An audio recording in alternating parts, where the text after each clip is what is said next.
quedar manco, pero nunca me quiero quedar ciego. Es que la visión no solamente le da a ustedes más allá de la oportunidad de aprender, sino la oportunidad de sentir, conocer, vivir lo que Dios y la vida nos ha ofrecido.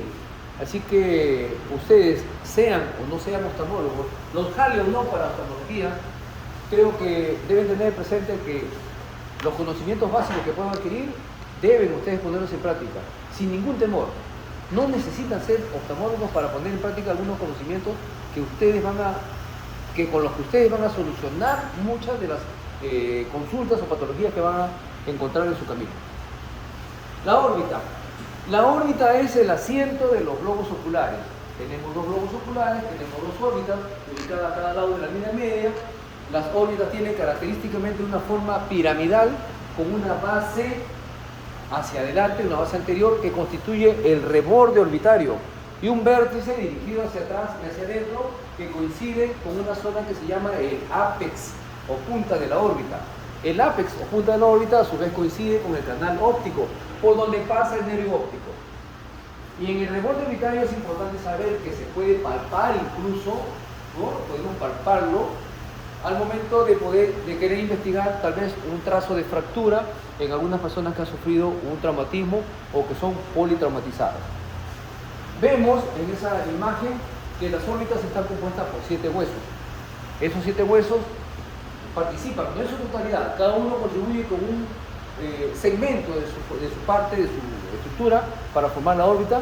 Hay canales, hay conductos, hay agujeros, pero lo que más nos interesa por la importancia de estas estructuras son la fisura orbital superior, también llamada hendidura estenoidal, por donde pasan una serie de estructuras vasculares y nerviosas que pueden comprometerse. Esta es otra imagen de la órbita, de las órbitas. Así se ve el globo ocular dentro de la órbita. Recuerden que la órbita tiene una capacidad de 30 centímetros cúbicos, pero el ojo solamente ocupa 5 centímetros cúbicos. O sea, el resto no está vacío, no está al aire, ni está bueno como está allí, es un esquema, sino que está constituido por grasa, músculos, vasos sanguíneos, estructuras nerviosas, etcétera, que en su conjunto forman el contenido de la órbita. De tal manera que cuando el globo ocular se ve amenazado por la presencia de algún tejido neoformado que está ocupando un espacio para el cual no estaba destinado, el globo sufre un desplazamiento hacia un costado, hacia adelante, como que tratan de sacarlo, como que tratan de desalojarlo. Y es porque el espacio es lo suficientemente amplio solo para esas estructuras, no para lo que pueda venir después. Vemos allí con mayor nitidez los 7 huesos que forman la anatomía de la órbita.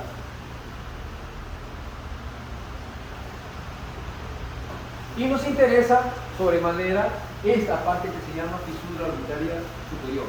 En la fisura orbitaria superior vemos que atraviesan vasos sanguíneos, estructuras neurológicas, pero justo en esta zona hay una formación que se llama anillo de zinc. El anillo de zinc viene a ser el origen común de los 4 músculos rectos y del músculo elevador del párpado superior.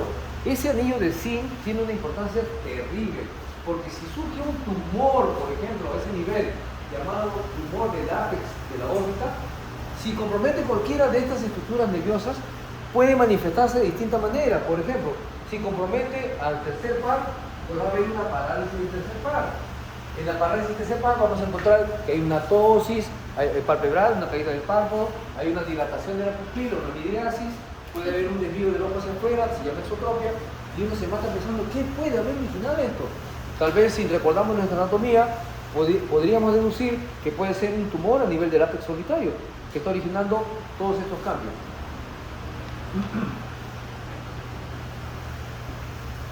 Vemos allí la fisura orbitaria superior y su relación con el anillo de zinc. Cada una de estas estructuras es el corte transversal que se le ha hecho al músculo extraocular que está naciendo en el anillo de zinc a nivel del vértice de la órbita y que se dirige hacia adelante, hacia el globo ocular.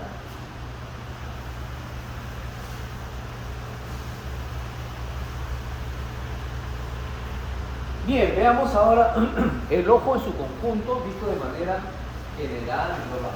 Cuando miramos a una persona, la miramos a los ojos, y lo primero que vemos, ¿qué cosa es? Cuando usted mira a una persona y lo mira a los ojos, ¿qué le ve, doctora? El color es lo primero que buscamos, ¿no? Es lo que más nos llama la atención, el color. Entonces, el color del ojo es un dato importante porque desde ya nos puede permitir incluso semiológicamente distinguir algunas patologías. Porque hay personas que tienen colores diferentes de un ojo del otro. En la mayoría de personas, el color del ojo, que lo da el iris, depende de la cantidad de pigmento que tiene la persona. Es decir, entre nosotros que no somos blancos, de etnia blanca, tampoco muchos de nosotros no somos netamente de etnia negra, tenemos una cantidad de melanina o melanocitos que determinan que el color del iris sea el famoso marrón, el clásico marrón. Pero hay personas que tienen, por etnia, por cuestión genética, menos pigmento, son más blancas y por lo tanto su iris también tendrá menos pigmento. Esas personas que dan los famosos colores de ojos pardos, ojos verdes, ojos celestes, no hay ojos blancos, pero hay una despigmentación a veces que se llama acromía o heterocromía, que ya es patológico. O sea, tener ojos celestes no es patológico, pero tener ojos con el color de iris blanco sí. Pero el otro extremo, por más que haya melanina, tampoco hay color de ojos negros. A pesar de que las canciones nos hablan de tus lindos ojos negros, bueno, eso no existe, a menos que se refiere a que ha recibido un puñetazo y está todo negro, por un hematoma, etc.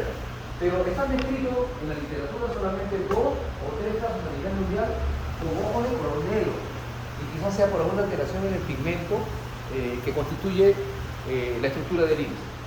Pero en su mayoría, al menos entre nosotros, es un color marrón y que puede variar por la falta de pigmento. Esa es la primera estructura que nos llama la atención. Perfecto.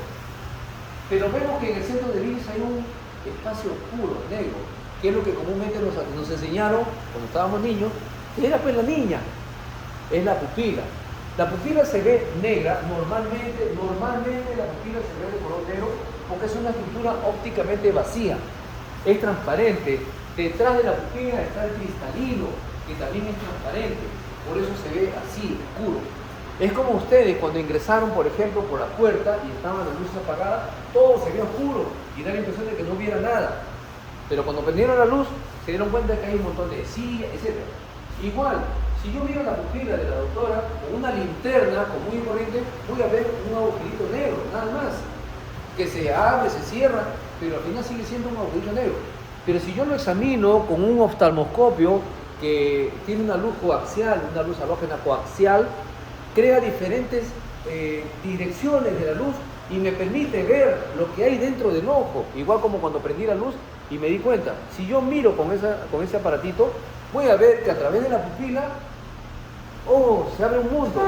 Yo miro a través de la pupila y veo el nervio óptico, veo los vasos sanguíneos directamente. Es el único sector del organismo donde ustedes pueden ver los vasos sanguíneos directamente, sin necesidad de hacer ningún tipo de intervención. Luego veo la retina, etcétera, etcétera. ¿Ya? Entonces, miren lo importante que es la pupila. Nos permite ver, es como una puerta de entrada para poder ver nosotros lo que hay dentro del ojo, valga la redundancia. Luego tenemos acá esta estructura.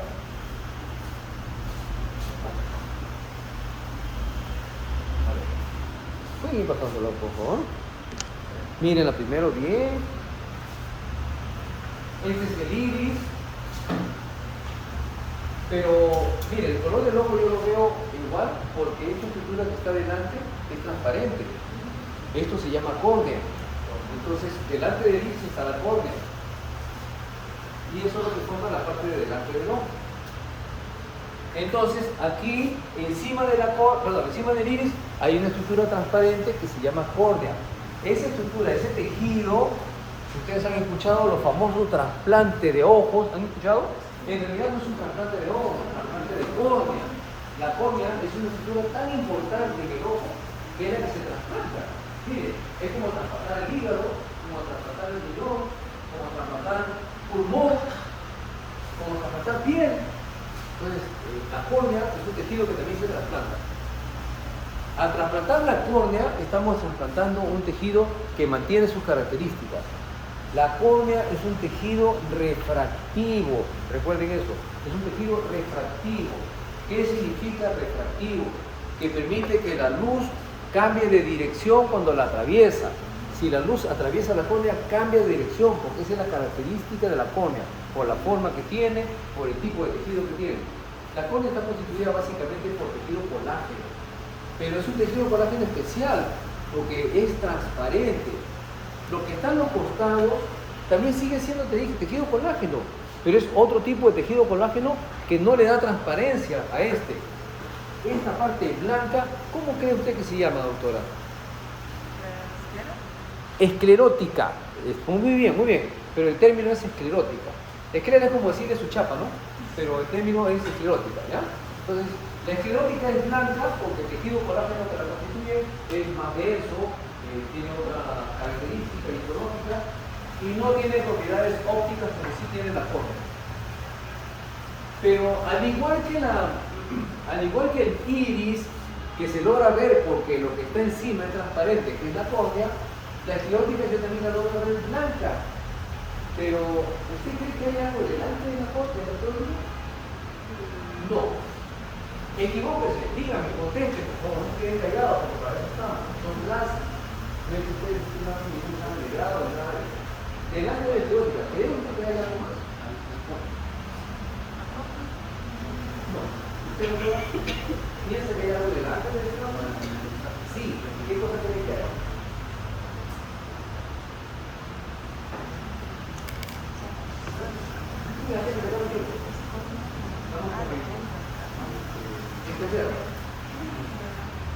Doctor, ¿qué cree usted que hay delante de la esclerótica? Ya dijeron que sí. O usted piensa que no hay nada delante de la esclerótica. ¿Y qué es blanco? Porque es blanca. Venga, ¿quién dice lo contrario? Perfecto, doctora, muy bien, muy bien. Delante de la esclerótica también hay un tejido transparente también, es una membrana mucosa transparente que se llama conjuntiva. Importantísima, no es una tela cualquiera. Es una membrana que produce moco, por eso es una membrana mucosa. Tiene unas células especiales que se llaman células caliciformes.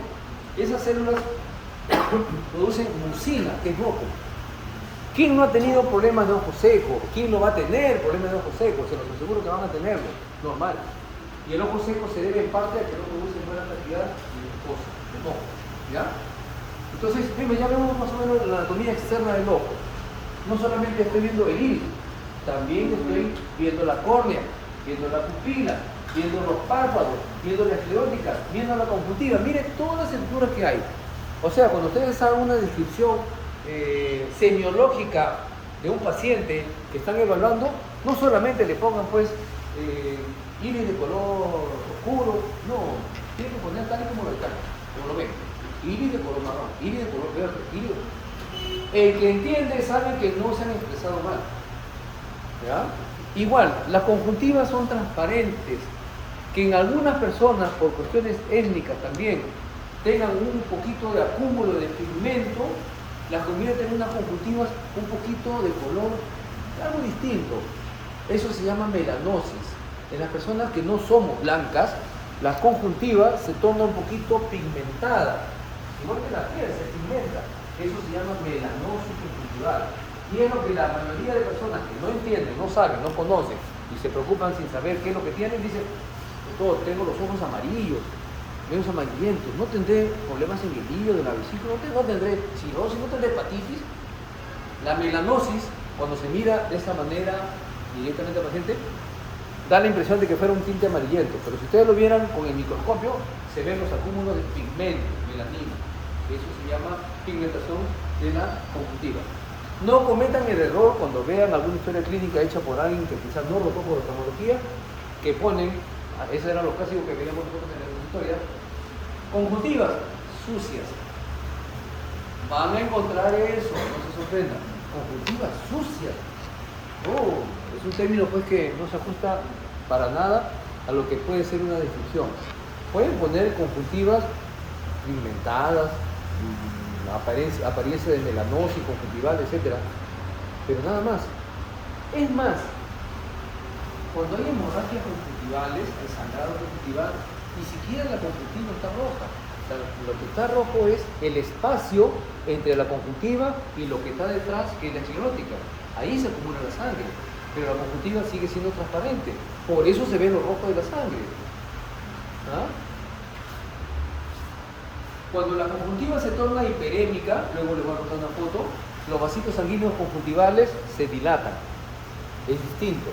Ustedes pueden poner conjuntivas hiperémicas cuando ven los ojos rojos. Después vamos a tener una clase especial de ojo rojo, para poder diferenciar qué cosa es un ojo rojo por inflamación, congestión o dilatación de los vasos sanguíneos, o un ojo rojo por hemorragia conjuntiva, por ejemplo. Diferente. ¿Ya? Pero miren, para todos los que nos sirve, una descripción bien hecha. Nos puede orientar hacia un diagnóstico incluso. El ojito visto así, en su... ¿Tiene que avisar? Tiene que avisar. El ojo visto en su naturaleza más desnuda. Así es el ojo. El ojo ideal debe tener dos características principales: un tamaño estándar y una forma estándar. El tamaño se considera desde el inicio de la córnea hasta el inicio del nervio óptico. Eso se llama longitud axial o diámetro antero-posterior. En un ojo adulto, el diámetro antero-posterior es de aproximadamente 25 milímetros, que en centímetros sería 2.5 centímetros. En niños, el tamaño del ojo adulto se alcanza a los 7 años. Entonces, un niño de 4 años jamás va a tener un ojo de 25 centímetros, de 25 milímetros. Y a partir de los 8 años, todos los niños deberían tener sus ojos del tamaño del adulto. Esto es importante porque cuando ustedes hagan pediatría o ustedes vean a niños que tienen problemas de hipermetropía, es porque esos niños se quedaron con sus ojitos más pequeños de los 25 milímetros y por eso no ven bien. Y ustedes no van a saber qué explicación darle al papá o a la mamá. Y si por ahí escucharon, o ya saben, que tiene ojos pequeños, van a decir, pero doctora, ¿qué? O sea, mi hijo ha desarrollado su cuerpo y sus ojos no.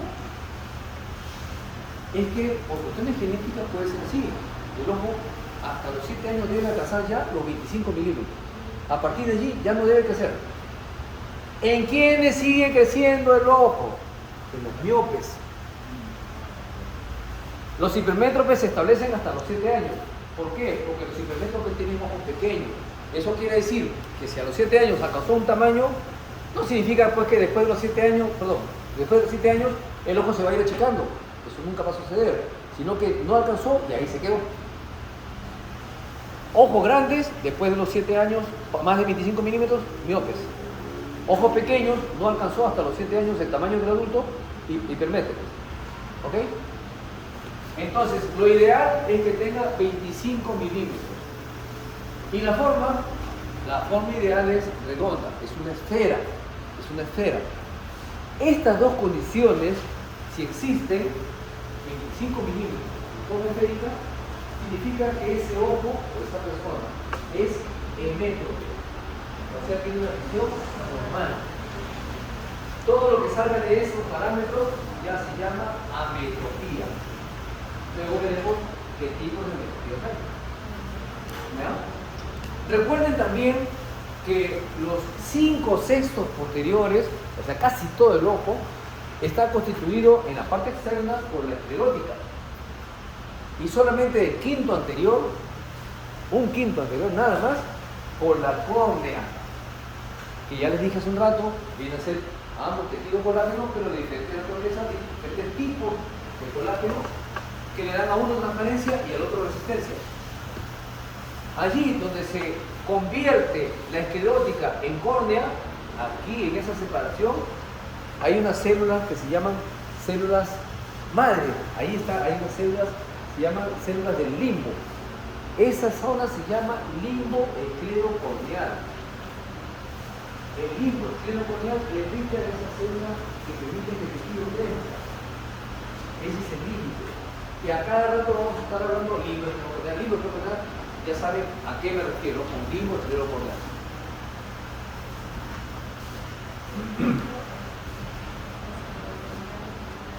El ojo, 3 capas bien definidas.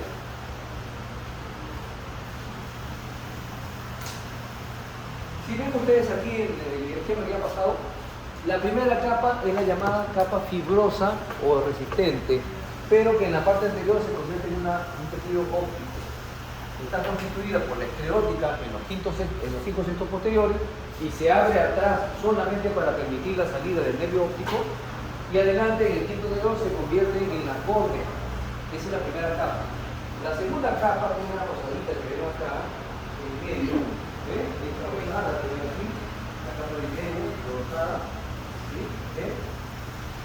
Una capa rosadita, que es la capa nutricia o vascular del ojo. Esa capa da la vuelta a todo el ojo. ¿Ven? ¿Ya? Es una capa llena de vasos sanguíneos, pero que a su vez tiene 3 partes.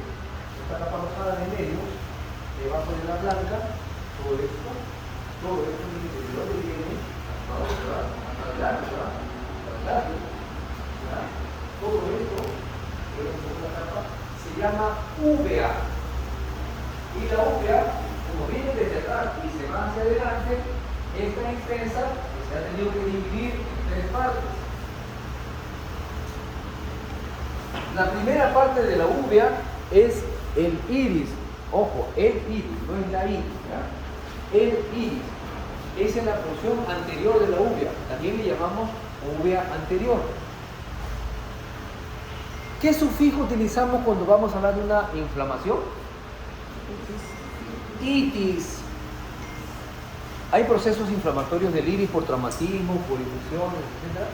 Y vamos a describir a veces algunos enfermedades que tienen un componente inflamatorio del iris. ¿Cómo se llamaría la inflamación en el iris, doctora? Iris, aunque no me dado. Los nombres que van a decir ustedes mismos que van a aparecer raros, no me lo han dicho. Que va a ser nada raro decir iritis. ¿Qué feo suena? No, iritis. Pero como el iris es la uvea anterior, también puedo decir uveitis anterior. La uvea intermedia es esto que está acá, la uvea intermedia, más o menos este es el iris, el celeste, todo esto que está acá también, y esto, eso se llama cuerpo ciliar. El cuerpo ciliar es lo que constituye la uvea intermedia.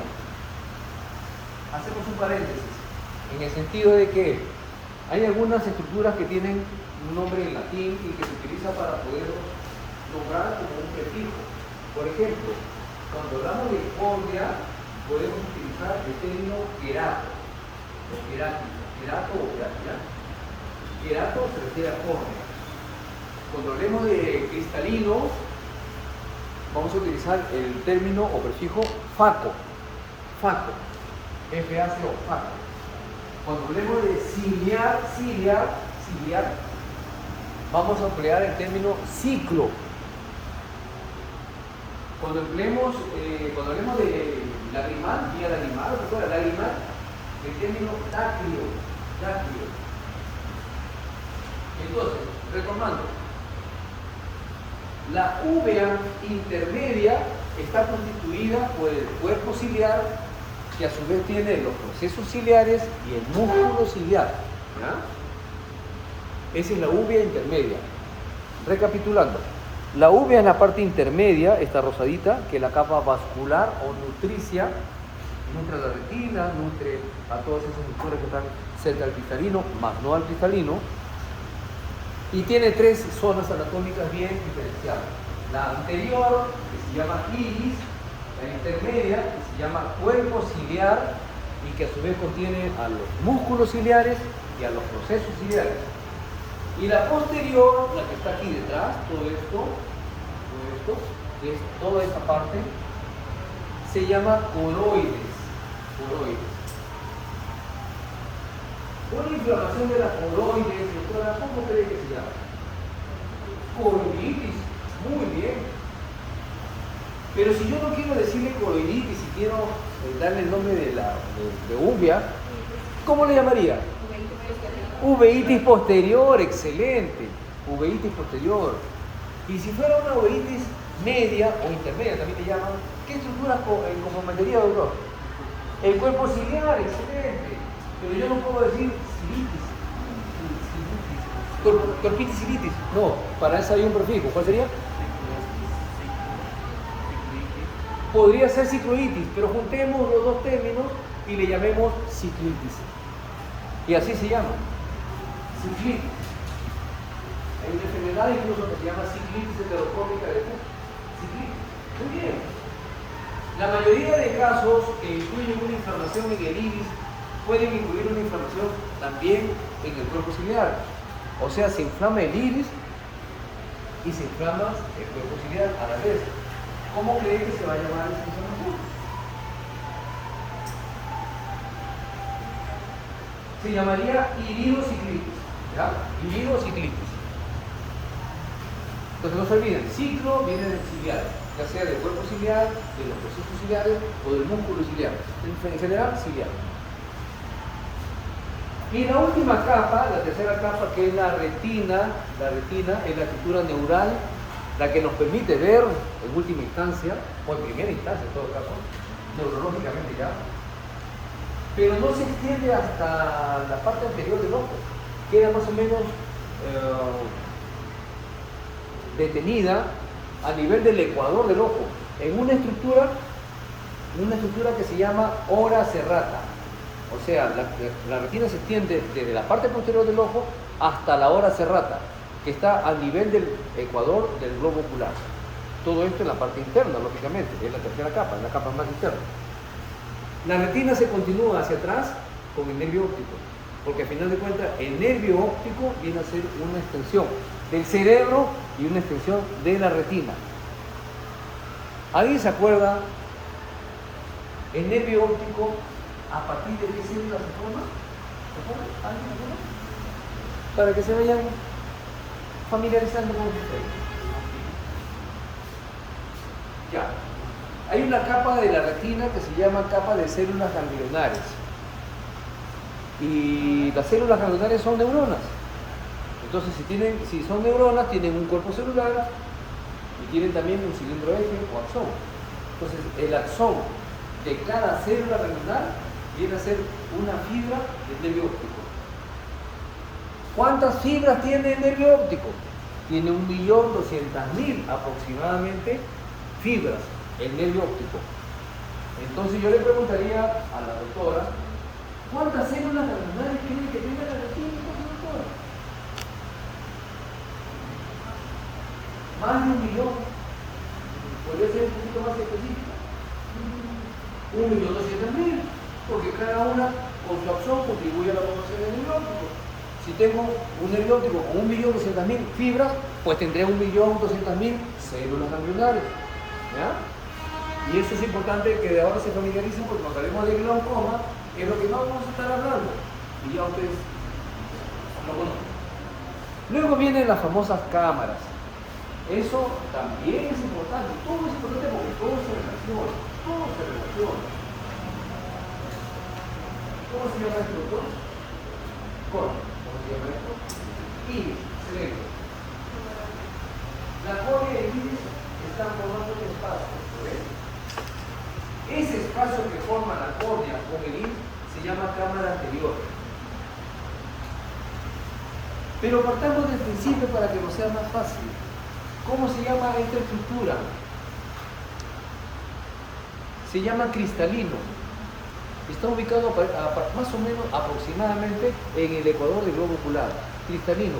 Es un lente refractivo. ¿Escucharon ese término hace unos minutos? ¿Por qué lo mencioné?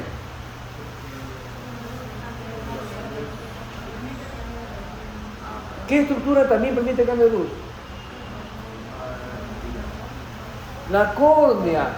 Entonces, la córnea es el primer tejido refractivo. Y el cristalino es el segundo tejido refractivo del ojo.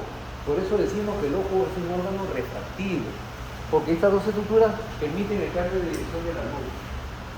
El cristalino sirve como una especie de guía o división, vamos a decir así, referencial. Todo lo que está por delante del cristalino se llama segmento anterior. Segmento anterior. Y lo que está por detrás del cristalino se llama segmento posterior. Pero a su vez, en el segmento anterior tenemos las famosas dos cámaras. ¿Cómo dijimos que se llama esta cámara? Entre la córnea y el iris anterior. Y entre el iris y el cristalino, ¿qué habrá? La cámara posterior. Excelente. Miren, esta es la famosa cámara anterior. Si vemos así el ojo, igualito. Cristalino, cristalino. Cámara anterior, cámara anterior. Iris, lo marroncito que está ahí. Este hueco que está acá es este espacio que está aquí, se llama pupila.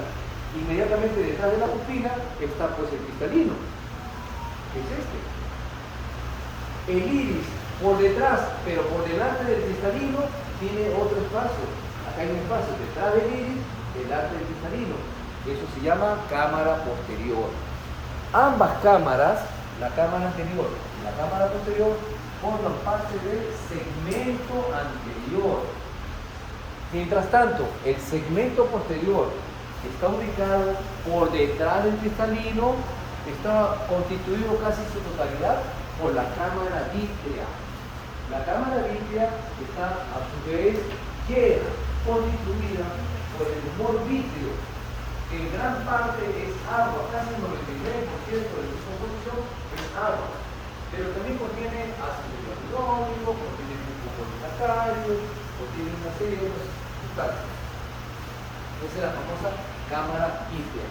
La cámara vítrea se encarga de darle volumen al ojo, volumen.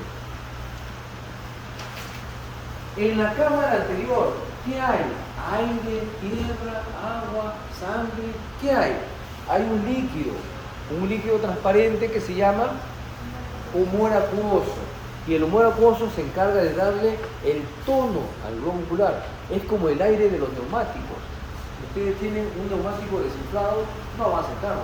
Si tienen un ojo que tiene la presión ocular baja porque tiene poco humor acuoso, no funciona. Si el neumático tiene demasiado aire, puede hacer que con un movimiento pequeño nada más reviente.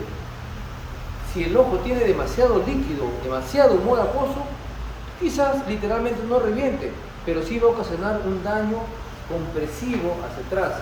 Eso se llama glaucoma, cuando hay mucho líquido relativamente para el volumen o capacidad de la cámara anterior. Por eso la importancia sobre todo de la cámara anterior. Pero ya saben ustedes que también hay una pequeña cámara posterior y que también hay una cámara vítrea, que tenemos un segmento anterior y un segmento posterior. A su vez, en el segmento posterior también tenemos esta zona que se llama polo posterior. Polo posterior.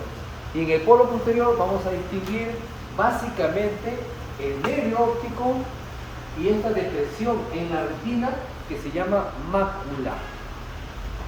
¿Qué cosa es la mácula? La mácula es la zona de la retina que tiene mayor cantidad de conos y por lo tanto mayor cantidad permite una mejor visión, la más nítida. Tanto así que, por ejemplo, yo miro a la doctora que está con su celular y estoy dirigiendo mi mácula a lo que está haciendo, pero al mismo tiempo estoy viendo lo que hacen sus compañeros, porque el resto de mi retina también tiene capacidad visual, pero no con la misma precisión. Yo cambio de mirada y veo allá al doctor y digo, lo estoy mirando. ¿Con qué lo estoy mirando? Básicamente con mi mácula. Pero al mismo tiempo estoy viendo parte del escritorio, veo a la doctora que sigue sus clases, veo el piso, sin mover la mirada, porque mi mácula sigue fija en un objeto. Todo eso es parte de la función del resto de la retina, pero que no forma parte del polo posterior, es el resto de la retina. Se llama retina periférica. Todo ese resto de la retina que puede ver constituye lo que conocemos como campo visual. Campo visual. Mientras tanto, la mácula, que es la zona central que yo miro y en donde enfoco mi mirada, es lo que se llama la visión central. También la conocemos como agudeza visual, la zona de mayor visión, la más aguda, la más fina. Esas son las dos visiones que tenemos en cuanto a precisión: la visión central y la visión periférica, la visión macular y la visión de la retina periférica. Bien, son las dos títulos. Bien, pasemos hasta aquí algo que quizás no haya quedado claro respecto a la anatomía general, global.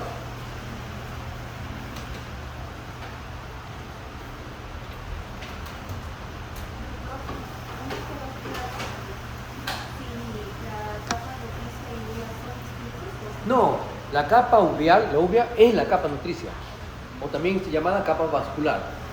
O sea, esa es su función. Sino que tiene tres partes y las tres partes tienen casi la misma función. Pero básicamente la que se encarga más de nutrir a las estructuras es la coroides. ¿Ya? O sea, la capa media, que es el cuerpo ciliar, casi no tiene funciones nutritivas, más bien tiene otras funciones que luego veremos. Y el iris tampoco tiene necesariamente funciones nutritivas, tiene más bien funciones de protección, que luego veremos en qué basa esa protección. Pero los ojos, igual que cualquiera de nosotros, en la noche llega la hora de descansar y nos recluimos en nuestra habitación y nos abrigamos. Y el ojo, ¿por qué no? El ojo también tiene que abrigarse, recluirse, y no es que se guarde como los faros de un carro que se guardan y luego bajan el protector. Simplemente nosotros cerramos pues la puerta, ¿no? Y siguen ellos en su órbita, porque ellos están en su casa y en la órbita, pero cerramos la puerta. Al cerrar la puerta, estamos relajando un músculo que se llama músculo elevador del párpado superior. Cuando nos levantamos, nos despertamos, que tenemos que venir a clase, tenemos que abrir los párpados, entonces formamos la famosa hendidura palpebral, abertura palpebral. Los párpados, a ver, doctora, ¿cuántos párpados cree que dan? 2. ¿Quién da más? 3 tal vez. 4. ¿Se animan por 2 o por 4? 4. Son 2 en cada ojo. Párpado superior, párpado inferior. Y es una ligereza, no error, yo no le diría error, una ligereza muy común que cometemos. Y más tarde, cuando le hagan una pregunta a usted mismo, le voy a decir, ya ve. Entonces, una ligereza bien frecuente. Son 4 párpados. Lo que pasa es que la mayoría de patologías asientan en los párpados superiores y casi no tomamos en cuenta a los pobrecitos de los párpados inferiores, pero también tienen sus propias patologías, ellos también se hacen sentir. Párpados superiores. Cuando la abertura palpebral está manifiesta es porque el elevador del párpado superior está trabajando y forma esta abertura que se llama hendidura palpebral o abertura palpebral. Por lo tanto, el término correcto cuando queremos evaluar a un paciente y decimos, por favor, cierre sus ojos. Gramaticalmente eso no existe, ¿no? ¿Cómo voy a cerrar los ojos? ¿Cómo los voy a abrir? Tengo que hacer un corte para abrirlos y cerrarlos. Eso es imposible. Pero es lo que utilizamos para que las personas se den cuenta de lo que queremos. Pero si somos un poquito más precisos, también nos van a entender. Por favor, cierre sus párpados, abra sus párpados. No tenemos que ser tampoco tan pulcros en decirle, ¿puede abrir su hendidura palpebral o puede cerrar su hendidura palpebral? Eso ya es, al hacer la descripción, podemos poner nosotros hendidura palpebral de tantos milímetros, dificultad para la apertura de la hendidura palpebral. Eso podemos hacerlo al escribir en su historia. Pero al paciente podemos decirle, por favor, abra sus párpados, cierre sus párpados. Descartemos, por favor, como médicos que ya son, descarten, tienen que pedirle, abra sus ojos, cierre sus ojos. ¿Sí? Bien, aquí está con los ojos cerrados, está con los párpados, con la hendidura palpebral obstruida.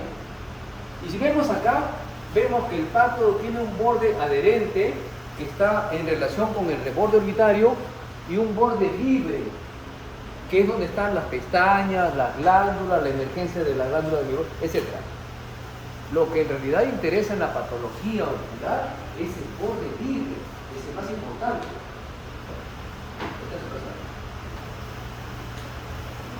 El borde libre es el asiento de muchas patologías y es el que tienen que tomar en cuenta, por favor. Esto es lo que conocemos como hendidura o abertura palpebral. Deben recordar, aunque no se acuerden los números, que el borde del párpado superior debe cubrir aproximadamente 1 milímetro del superior o hasta 2 de la córnea.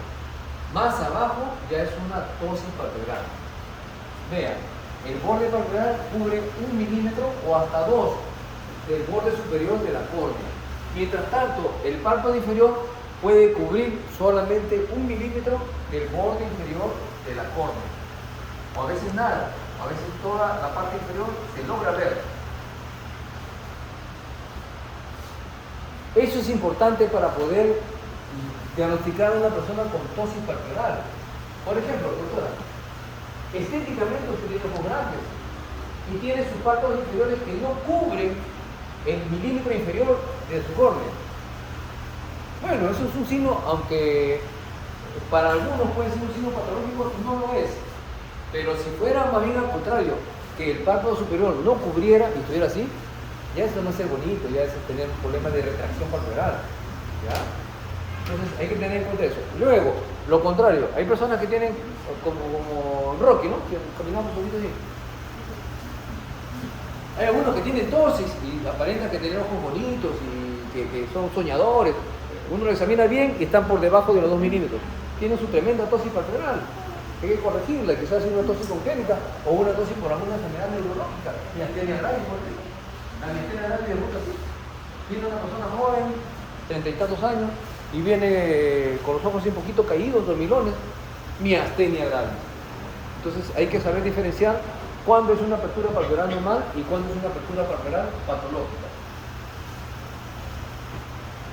Los párpados tienen una serie de músculos, son estructuras pequeñas, pero tienen músculos muy fuertes, muy potentes, músculos muy importantes.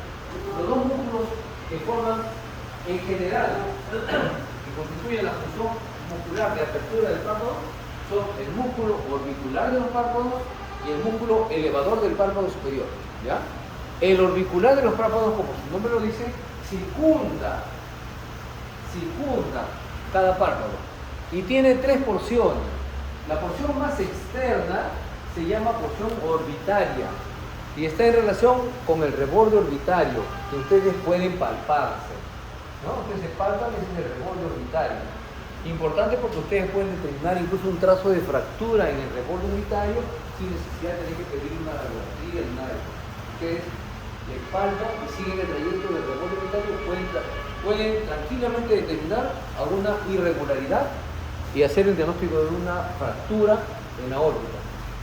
Las siguientes porciones ya están más cercanas al borde palpebral y son la porción preseptal y la porción pretarsal. Estas dos juntas forman la porción palpebral. No se olviden, esa porción palpebral es importante en la ptosis palpebral. ¿Por qué? Hace unos minutos dijimos que si yo me despierto y, como dice la canción, abro mis ojos y veo que sigo viviendo contigo, Perú, al abrir los párpados, al abrir la hendidura palpebral, estoy ejerciendo una acción ¿de qué músculo? El elevador del párpado superior, y pongo en relajación al músculo orbicular, que es antagonista. Pero si yo cierro mi hendidura palpebral, estoy relajando el músculo elevador del párpado superior y estoy poniendo en acción a los músculos preceptal y pretarsal del orbicular de los párpados. Eso quiere decir que si yo tengo, por ejemplo, una parálisis del músculo elevador del párpado superior, bueno, la parálisis de los dedos, ¿quién se acuerda?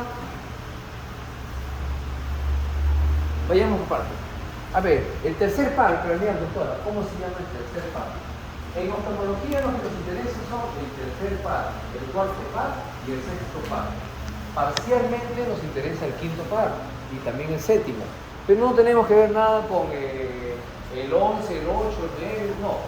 Nos interesa el 3, 4, 6 y bueno, parcialmente el 7 y el 5. A ver, le doy tiempo. El tercer par.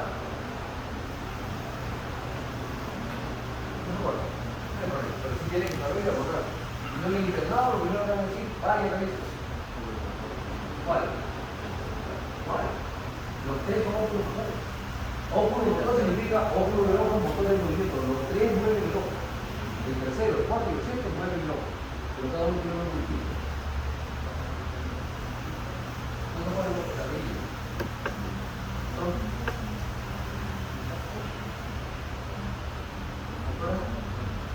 Común, muy bien. ¿Y por qué común? Porque es común para varios músculos. ¿Ya? En cambio los otros son para un músculo nada más.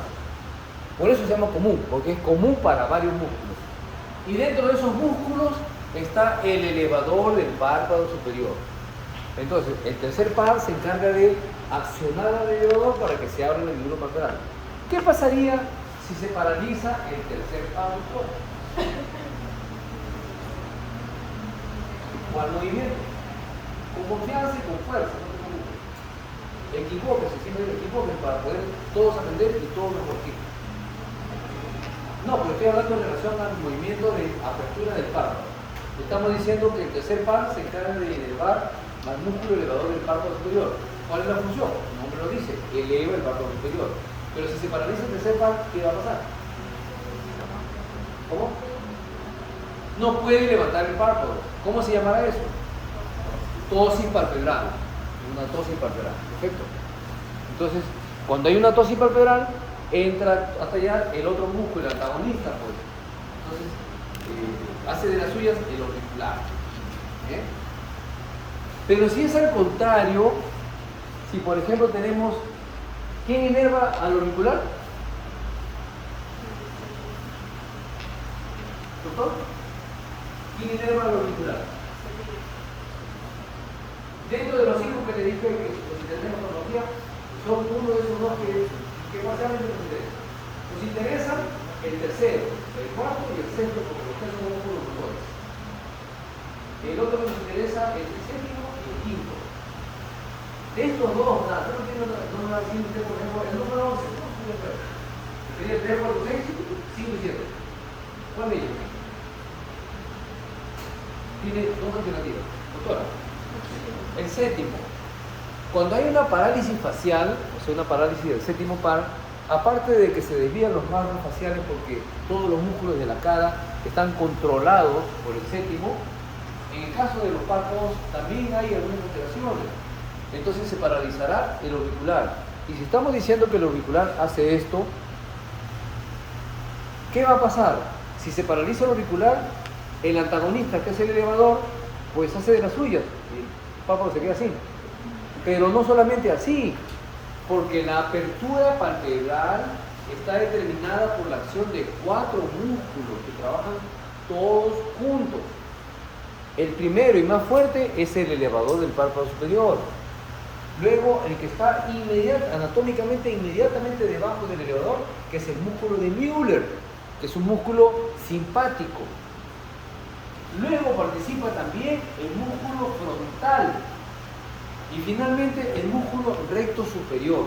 Esos 4 músculos tienen que ver con la apertura palpebral. Entonces el auricular ya no tiene que luchar solamente contra el elevador, sino contra esos 4. Imagínense, el auricular solito tiene que hacer esto, mientras que esto lo hacen los 4 que he mencionado. Si se paraliza el facial, el auricular, los 4 se dan la gran vida ahí.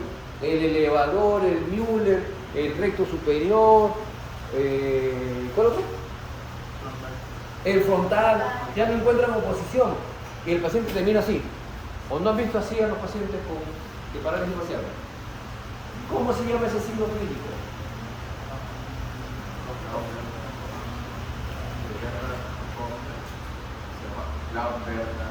No, eso es un síndrome. No. Lagoftalmos. El lagoftalmos es importante porque además de que le permite clínicamente diagnosticar una parálisis facial, va a tener implicancias oftalmológicas. Se va a afectar la córnea por exposición permanente, porque el paciente está así y duerme así, entonces se lastima la córnea, desarrolla inflamación de la córnea. ¿Cómo dijimos que el prefijo de córnea se podría decir también? Querato. Si se inflama la córnea, ¿cómo se llamará entonces? Mire, claro, es lógico, muy bien, muy bien. Queratoides sería así, pero suena más bonito juntarlo, ¿no? Y se dice queratitis, ¿ya? Muy bien. Entonces, cuando hay un lagoftalmo, lo primero que aparece es la sequedad ocular y se complica con una queratitis. Y las queratitis, si evolucionan, se convierten en úlceras corneales. Y si se convierten en úlceras corneales, el ojo se puede perforar. Y si se perfora, hay que sacar el ojo. Y si se saca el ojo, ¿por qué no lo evitamos nada más cuando vimos que tenía una parálisis facial? ¿Por qué no lo evitamos cuando tuvo un lagoftalmo? ¿Por qué esperar a que llegue a ese extremo? Y llegan a ese extremo. Los pacientes con parálisis faciales llegan muchas veces a esa situación. Una imagen tridimensional de los músculos del párpado superior.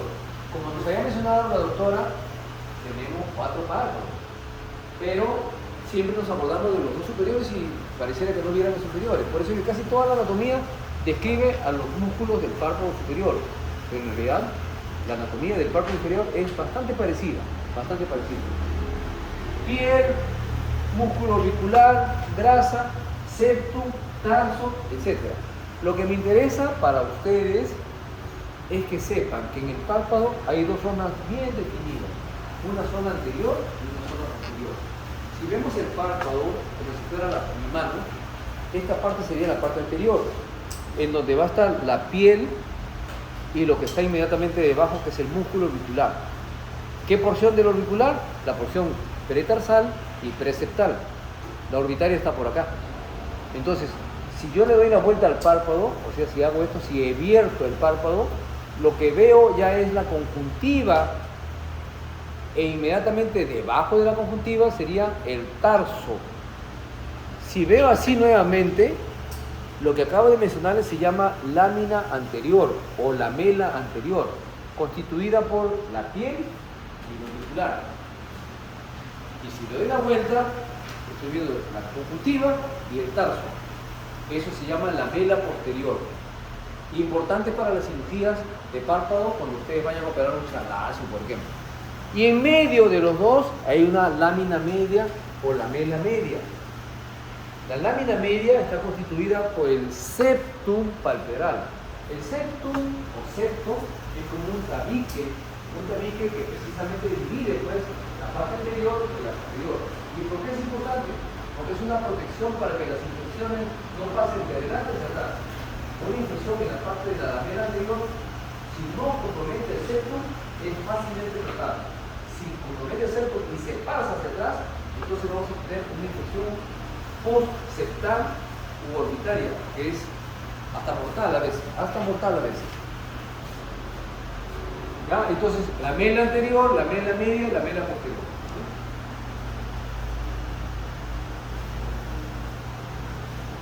Veamos un poquito más sobre el músculo. El orbicular le da la vuelta al párpado, ¿ya? Pero estos músculos, por ejemplo, están en el mismo párpado. El elevador del párpado superior tiene un origen común con los 4 músculos rectos extraoculares. ¿Dónde se origina?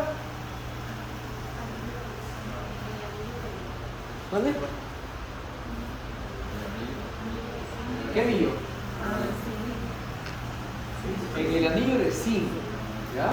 Ahí, junto con los demás músculos rectos, verticales y horizontales, se origina el elevador del párpado superior. La diferencia es que el elevador se va hacia el párpado y los otros músculos, los rectos, se van hacia la esclerótica, hacia el ojo. Cuando llega al ecuador del ojo, cuando llega más o menos a esta altura, cambia de dirección y se ubica en el tarso superior, o sea, en el párpado superior, a nivel de una estructura que se llama tarso. El tarso, como les dije hace un ratito, es más o menos lo que constituye la lamela posterior, ¿se acuerdan? Recuerden, párpado, piel debajo del músculo auricular, eso se llama lamela anterior. En medio, el septum palpebral. Detrás, si seguimos ese mismo orden, vendría el tarso y la conjuntiva. Pero como le damos la vuelta, lo primero que vamos a ver es la conjuntiva. Y hacia atrás sería el tarso. Lo enderezamos, el tarso y conjuntiva. ¿Ya? Entonces, en el tarso están las glándulas de meibomio. Y allí en el tarso, que es como decir el esqueleto del párpado, es donde llega este músculo que se llama músculo elevador del párpado superior. Ahí se inserta y hace esto, lo levanta. Por eso se apertura la hendidura palpebral. ¿No? Así juega. Esta parte, si ustedes ven aquí, está el color típico de un músculo. Pero aquí ya no, se pone blanquecino. Y sí se ve así, en vivo se ve así, blanquecino. Eso se llama aponeurosis del elevador. ¿Verdad? Esa aponeurosis del elevador es la que se interesa para la cirugía. Ese es el tendón del músculo elevador del párpado superior.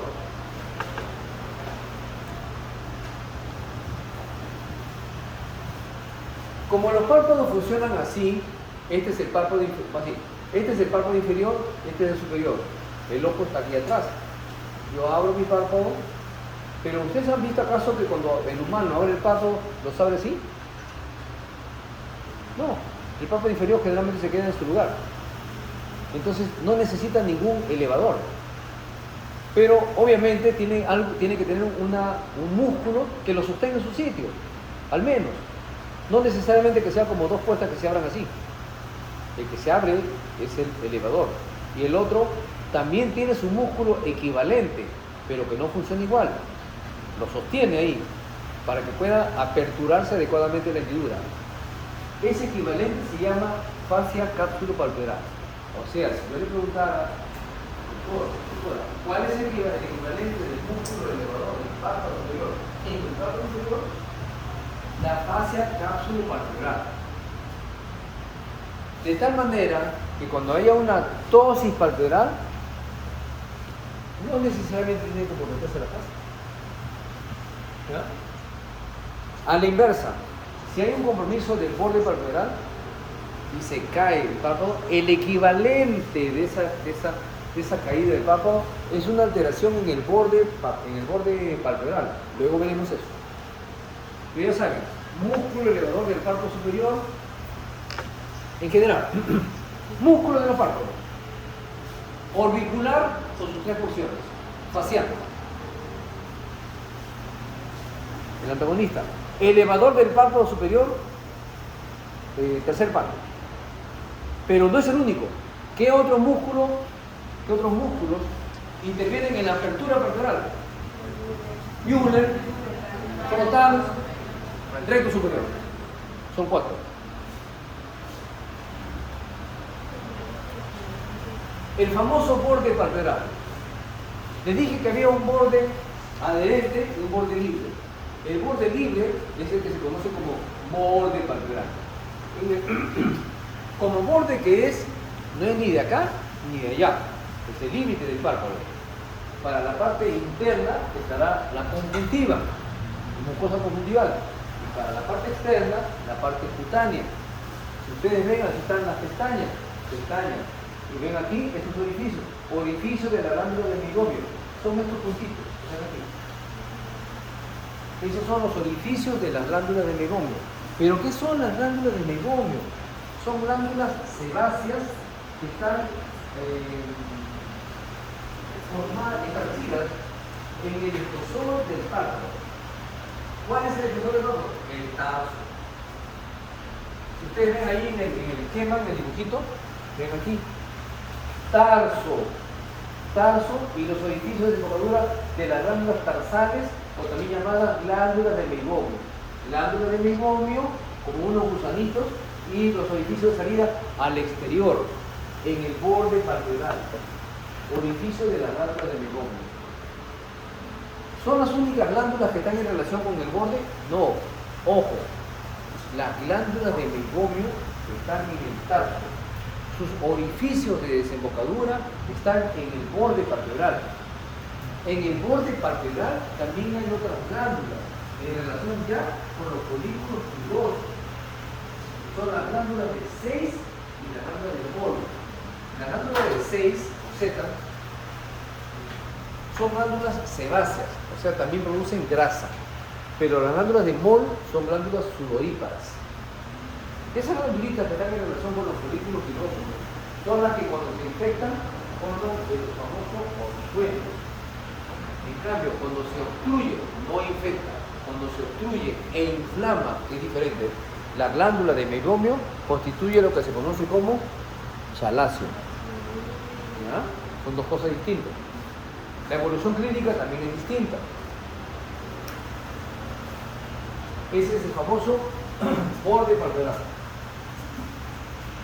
Otro corte del borde palpebral, piel, músculo auricular. ¿Cómo se llama esta zona? Lamela anterior. Tarso, conjuntiva. ¿Cómo se llama esa zona? Lamela posterior.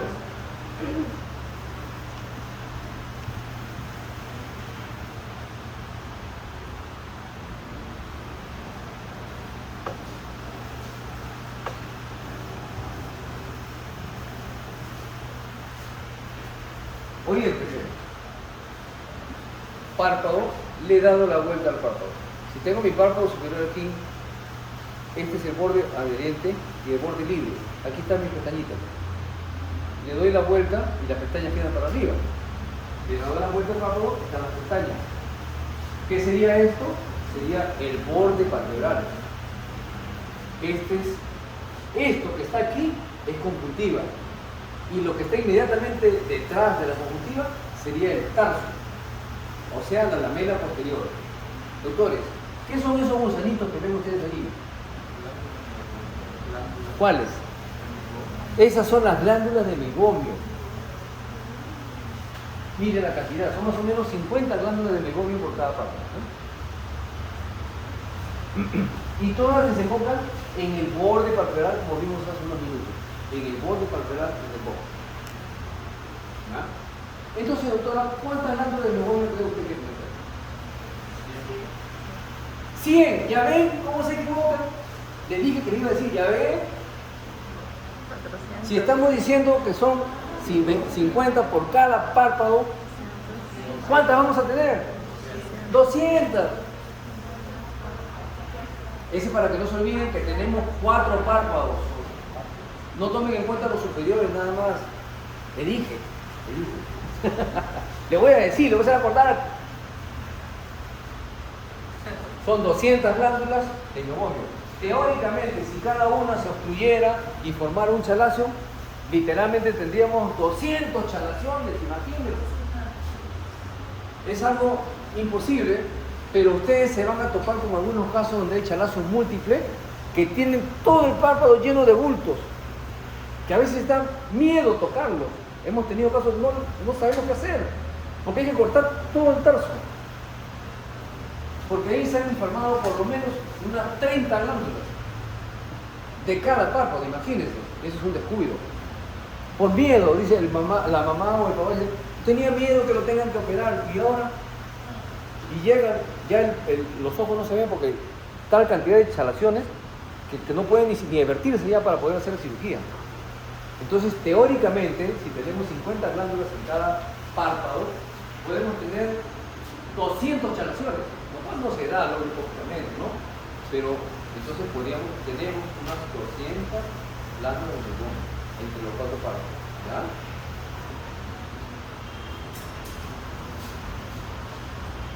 Y luego, en natural, igual, he vertido el párpado, borde palpebral, pestañitas, esos agujeritos son los puntos de desembocadura de la glándula de meibomio llenas de grasa. Eso amarillo es la grasa que vierten. La grasa que vierten. Esa grasa, normalmente en cantidades naturales, forma parte de la película del animal, forma la capa lipídica de la película del animal. Si alguien ha tomado en cuenta lo que dije hace un rato, la primera capa de la película del animal la mencionamos cuando hablamos de algo de conjuntiva, ¿se acuerdan? Y dijimos que la conjuntiva tiene las famosas células caliciformes que producen moco o mucina. Esa mucina es la primera capa de la película del animal y está en contacto con la córnea. Mientras tanto, esta es la que forma la tercera capa, es la capa lipídica de la película del animal. Pero siempre y cuando se produzcan pues, en cantidades normales, ¿no? Que no estén con una disfuncionalidad las glándulas de meibomio. y constituirían una película lagrimal totalmente normal, natural. Ahora, en medio de la capa, perdón, de la película lagrimal, luego explicaremos qué cosa en la película lagrimal, hay una capa acuosa, es como un sanguchito. Una tapa del pan, de la mucina, la otra tapa del pan, de la grasa, y en medio la carne del sándwich es la capa acuosa, producida por la glándula lagrimal. Eso para que vean la relación que hay con la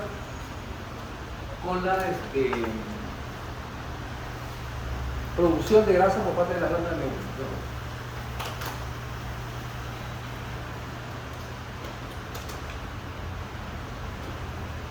Luego, tenemos que hablar algo sobre los músculos intrínsecos y extrínsecos. Intrínsecos, como su nombre lo dice, son los que están dentro. Los extrínsecos, los que están afuera.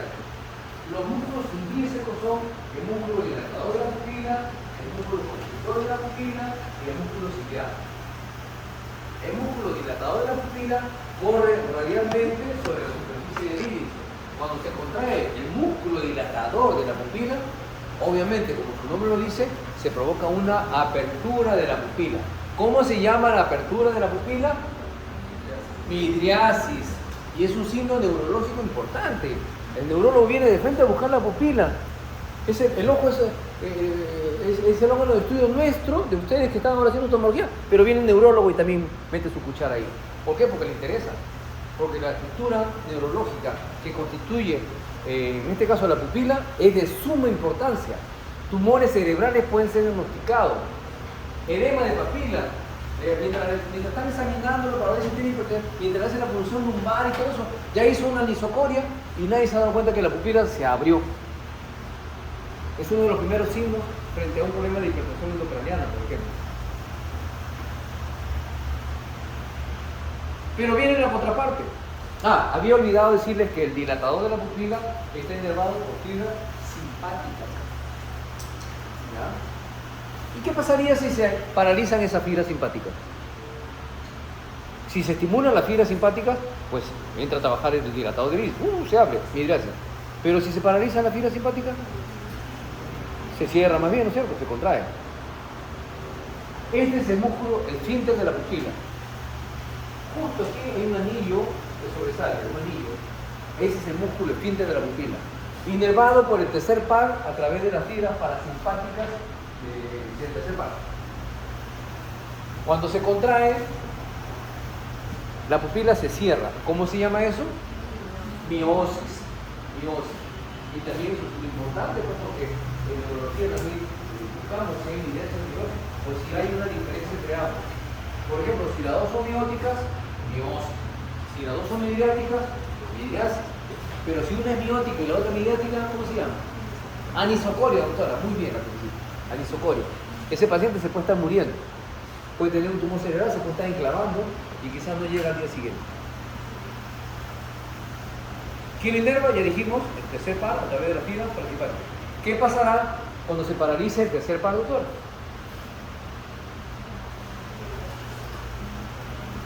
No es que no va a poder cerrar, eso no es voluntario. ¿Qué va a pasar si se paraliza?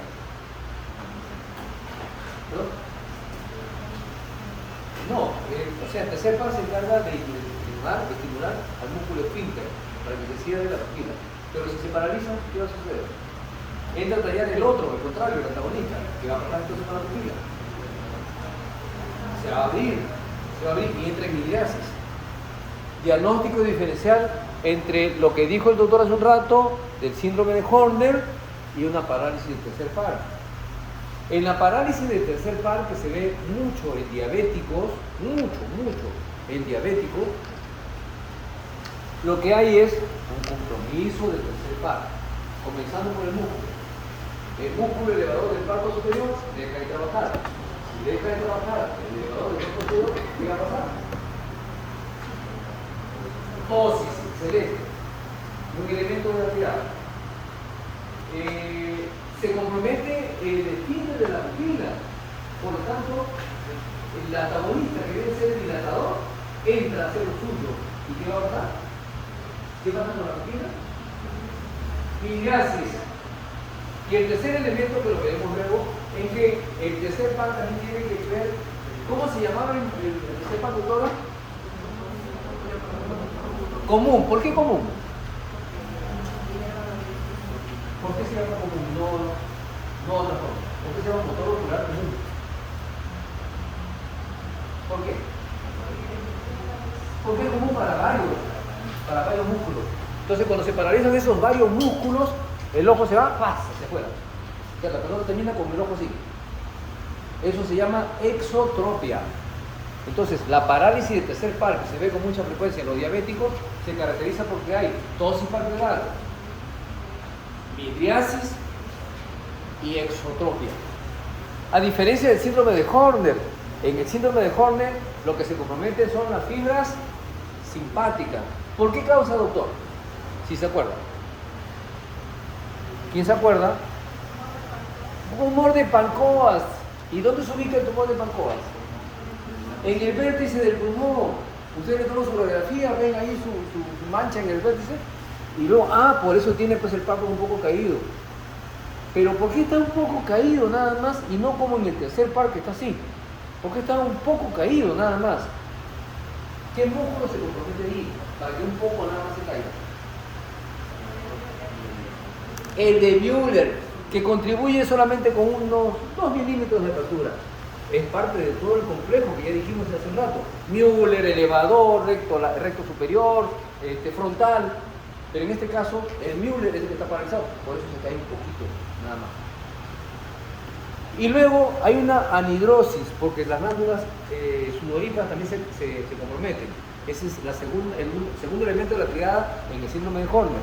Y el tercero es porque hay un compromiso de las fibras simpáticas, en este caso del músculo dilatador de la pupila. ¿Y qué había, doctor, en este caso? Si se compromete el músculo radial del iris, que es el dilatador, ¿qué habría? Se paraliza. Miosis. ¿Ven la diferencia entre esos dos cuadros? En el síndrome de Horner habrá una tosis palpebral, no tan severa como en el tercer par, habrá una miosis o compromiso del músculo esfínter de la pupila, dilatador, se compromete, entonces se paraliza y entra a tallar el esfínter. Y tercero, anhidrosis. Clínicamente les ayudó bastante porque pueden diagnosticar tranquilamente un tumor del pulmón. Y el tercer músculo intrínseco, el músculo ciliar. El músculo ciliar forma parte del cuerpo ciliar. Junto con los procesos ciliares constituye el cuerpo ciliar.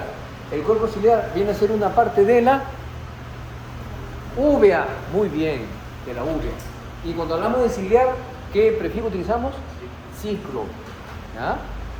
Entonces, por ejemplo, el término plegia, ¿qué significa? Parálisis. Entonces, si yo quiero denotar una parálisis temporal o absoluta, o definitiva, del músculo ciliar, ¿cómo diría? Perfecto, doctores, perfecto. Ve que al final qué fácil se convierte todo. Cicloplegia, así es.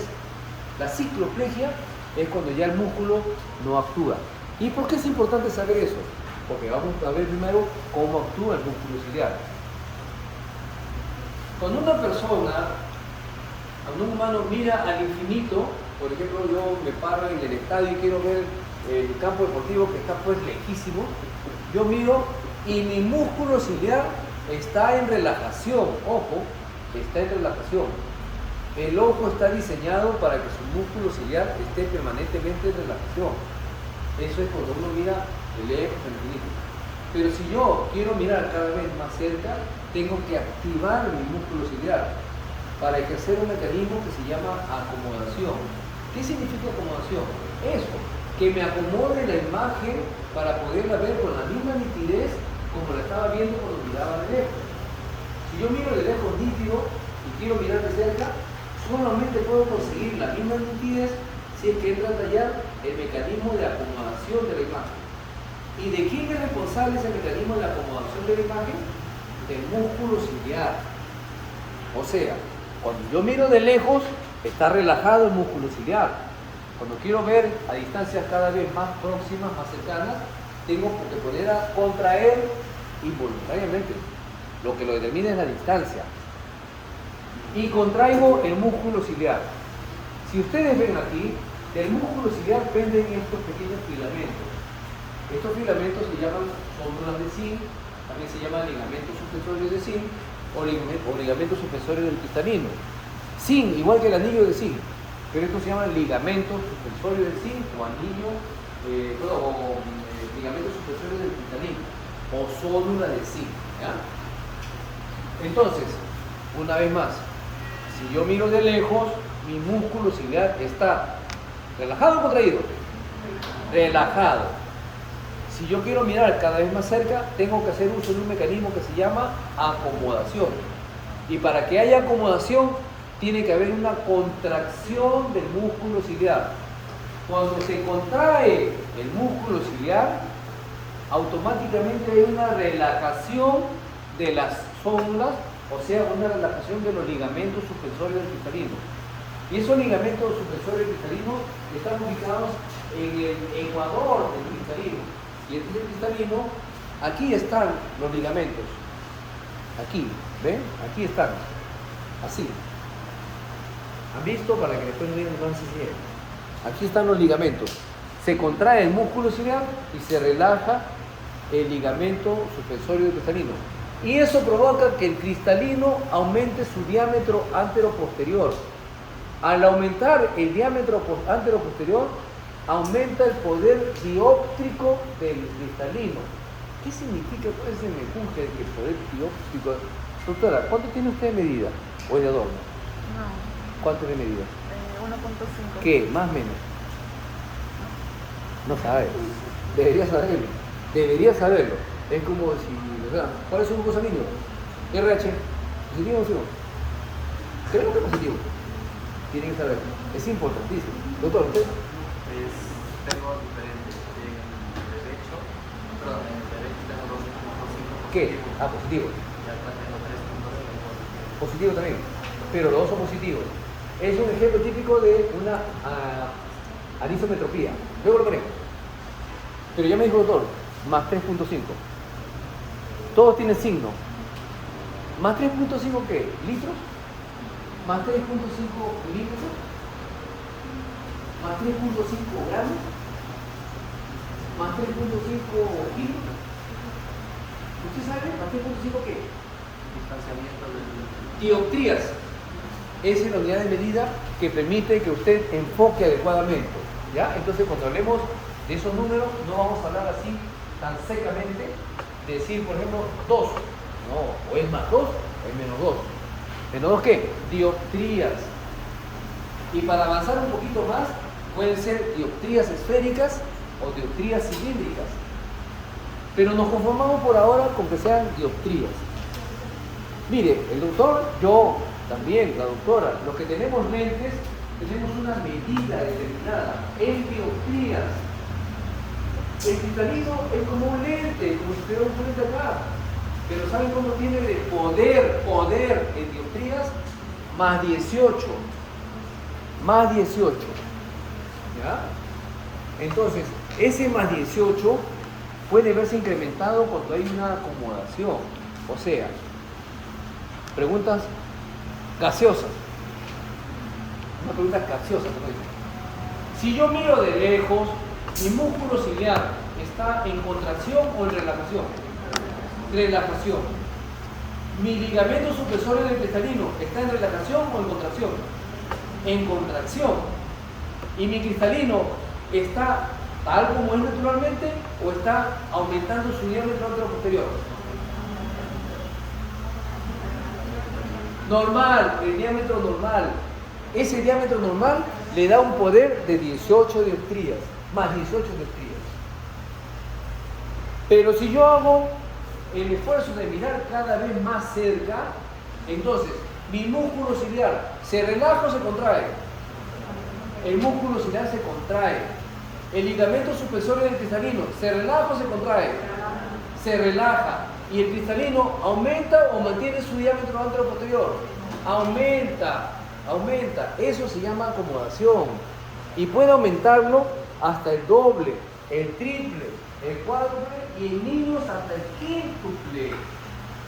Eso significa que un niño, si supiera leer a los 3 años correctamente, el niño podría, el niño podría leer aquí, feliz, porque acomoda hasta esa distancia. ¿Alguno de ustedes lo puede hacer? Yo menos, porque eso se va perdiendo con la edad. A los 14, 15 años ya las personas no tienen la capacidad de acomodar esa distancia y tienen que hacerlo cada vez más lejos. Eso es porque su músculo ciliar, 1, su ligamento suspensor cristalino, 2, y su cristalino, 3, se van esclerosando, van perdiendo elasticidad. ¿Ya? Entonces, en eso participa el famoso músculo de la acomodación. El músculo de la acomodación permite que el cristalino aumente su diámetro anteroposterior y por tanto aumenta su poder en dioptrías y pasa de 18 tal vez al 2, al triple, al cuádruple, al quíntuple, dependiendo de la edad. Otra pregunta capciosa. Una persona de 90 años, doctor, 90 años, su cristalino ya tiene catarata. ¿Ah? Su ligamento ya está un poquito esclerosado. Ya no ejerce acomodación. Quiere mirar de lejos. ¿Cuántas dioptrías de poder tiene su cristalino?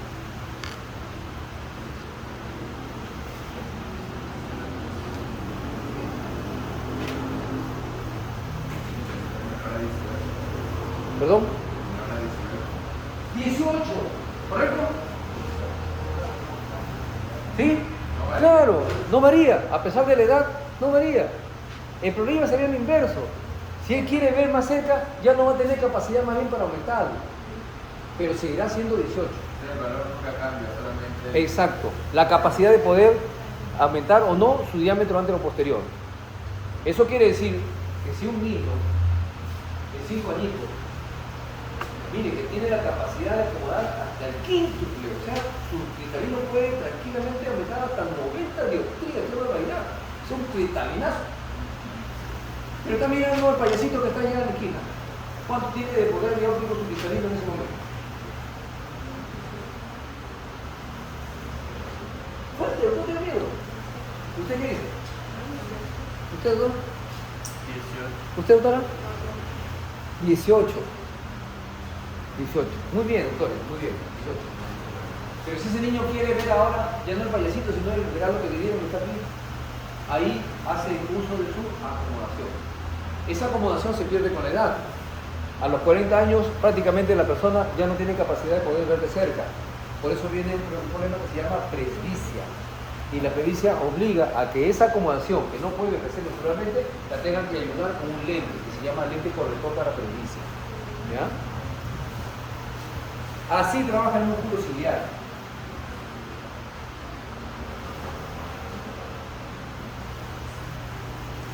Ya, los músculos extraoculares se originan en un punto común, los 4 rectos. Los oblicuos se originan en el trayecto de las paredes de la órbita y van tranquilas en el órbita. Si los posteriores se originan los 4 rectos, tanto los verticales como los horizontales, excelente, doctor. El anillo de zinc. ¿Con qué estructura está en relación el anillo de zinc, doctor? Estructura orbitaria. ¿Qué parte de la órbita? La órbita tiene una forma determinada. ¿Está en la base o el vértice? El anillo de zinc. ¿Ven? Dijimos que estaba en el vértice. Es como un cono, un prisma con base anterior, que es el reborde orbitario, y el vértice hacia atrás, que coincide con el anillo de zinc, y hacia arriba está el canal óptico. ¿Ya? Ahí está el anillo de zinc. Entonces aquí está el anillo de zinc. Y de ahí se dirigen hacia adelante, hacia el ojo, los músculos extraoculares. El que se dirige hacia el párpado es el elevador del párpado superior. También le llaman extraocular porque tiene el mismo origen, pero no termina en el ojo, termina en el párpado. ¿En qué parte del párpado termina el elevador del párpado superior? En el tarso. No se olviden, en el tarso. ¿Ya? Levantan el tarso, lo bajan, levantan el tarso. Y esto termina en la esclerótica. Pero no todos terminan en el mismo nivel. Es como si fueran 4 músculos. Sale un músculo, va hasta la esclerótica y se queda acá. El otro músculo que sale del mismo lugar llega un poquito más allá. El otro un poquito más y el otro un poquito más. Pero todos llegan a la esclerótica. pero todos a diferente distancia del limbo esclerocorneal. Doctora, ¿qué cosa es el limbo esclerocorneal?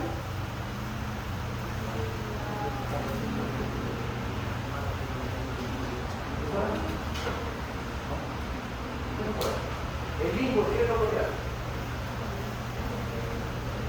La palabra limbo significa límite. Nada más. Es tan difícil.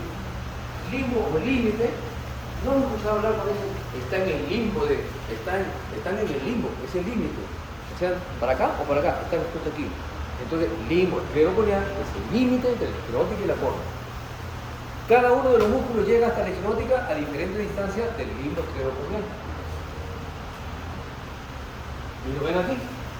El recto medial o recto interno, que es el músculo que está pegado a la nariz, llega a 5.5 milímetros del limbo esclerocorneal. Luego bajando, 6.5 el recto inferior, luego 6.9 el recto lateral o externo y 7.7 el recto superior. No todos llegan al mismo nivel, por eso decía, uno llega acá, y el otro más acá, y el otro más acá. Si vemos aquí este pequeño espiral o esta pequeña línea imaginaria uniendo todas las inserciones, no es circular, es como una espiral. Se llama espiral de Phillips. Importante para las cirugías. Las cirugías oftalmológicas toman como referencia las inserciones esclerales de los músculos extraoculares. Y las inserciones esclerales no son las mismas en todos los músculos. Cada músculo se inserta a una distancia diferente del limbo esclerocorneal. Bien, esto es muy bonito, muy interesante. Le da una linterna, le dice su linterna, examinen los movimientos oculares. No, para examinar los movimientos oculares. El señor. Sí se mueve, doctor. ¿Ya? Entonces, tenemos que tener un orden y sobre todo saber qué vamos a evaluar en cada uno de estos exámenes. Si yo evalúo, mire, cuando hacemos estos movimientos anatómicos, así que lo que usted en anatomía, este movimiento según la línea media de mi cuerpo, estoy alejando el brazo. ¿Cómo se llama este movimiento? Abducción. Y si yo hago esto más bien, abducción. En este caso también desplazo y lo alejo de la línea media. Abducción y abducción. En el caso del ojo, no es que el ojo se aleje de la línea media, pero la mirada sí. Entonces, si yo hago esto, por ejemplo, con el ojo derecho, será abducción, porque lo estoy alejando de la línea media. Pero si yo hago esto con el ojo derecho, se llamará aducción. Perfecto. Y si hago esto, se llamará supraducción. Y si hago esto, infraducción. ¿Entendido? Del ojo derecho. O sea, cuando ustedes escriban, por ejemplo, limitación a la abducción en el ojo izquierdo, por decir. O nula supraducción del ojo derecho, por ejemplo. Si yo quiero evaluar algo, le pongo normal abducción y aducción del ojo derecho, por ejemplo. Pero si por alguna razón yo quiero hacer un estudio comparativo, una evaluación comparativa de los movimientos oculares, ya se me hace un problema. Porque si yo le digo, por favor, mires acá, ¿qué movimiento ha hecho este ojo? Este. ¿Y este? ¿Cómo lo describo? Abducción en el izquierdo, abducción en el derecho. Un poquito más complicado para la descripción cuando se trata de movimientos oculares. ¿Ya? Entonces vamos a emplear otro término. Cuando se trata de un solo ojo, ya sea el derecho o el izquierdo, que estoy evaluando los movimientos en diferentes direcciones, hablamos de ducción. Por lo tanto, puede ser abducción, aducción, supraducción e introducción del ojo derecho. Abducción, aducción, supraducción, introducción del ojo izquierdo. Individualmente. Como sucede, por ejemplo, en una parálisis del tercer par. En una parálisis del tercer par, un ojo está hacia afuera. Dijimos que era una exotropia. Entonces yo quiero evaluar ese ojo. Y me centro en ese ojo. Mire por favor acá. Mira acá. Entonces le pongo ahí limitación a la aducción en el ojo izquierdo. Excesiva abducción en el ojo izquierdo. Conservadas la supraducción y la infraducción en el ojo izquierdo. Pero si hay situaciones donde yo tengo que ver cómo se comporta el otro ojo también, lo que tengo que hacer es un movimiento de los dos. De los dos. Cuando hago un movimiento de los dos, estoy haciendo lo que les gusta a ustedes. Al mismo tiempo hago una reducción de un ojo, pero el otro ojo, para que siga el mismo movimiento, tiene también que seguir en la misma dirección. No es posible humanamente que este ojito se vaya para allá y este se quede en su sitio. O que en un momento pueda hacer esto. Jamás va a suceder. Normalmente no. Ese movimiento, ojo, escuchen y recuerden, que se hace hacia un lado, ya sea el derecho o el izquierdo, se llama versión. Versión. Y necesita de la acción conjunta de dos músculos. El músculo que se dirige hacia ese lado y el que lo acompaña. Esos dos músculos se llaman músculo chochera, músculo causa.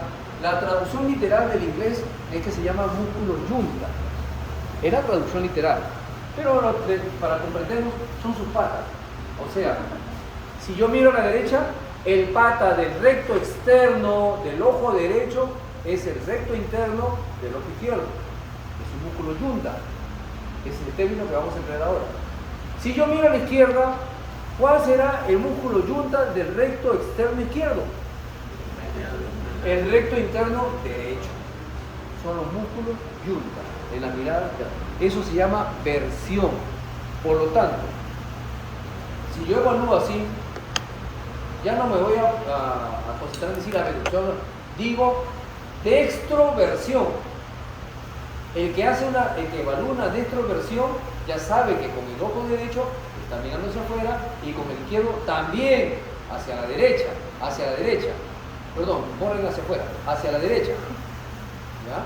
Y si yo miro hacia allá, ya saben que se llama levoversión. O sea, el ojo izquierdo está mirando hacia la izquierda y el derecho también. Eso se llama versiones, cuando evaluamos los movimientos de los dos ojos a la vez. ¿Cómo se llamará si yo evalúo los movimientos hacia arriba de los dos ojos a la vez? Supraversión. Cuando es un solo ojo se llama supraducción. Cuando veo los dos y estoy evaluando los dos, describiré como una supraversión conservada. O tal vez haya alguna supraversión alterada, depende.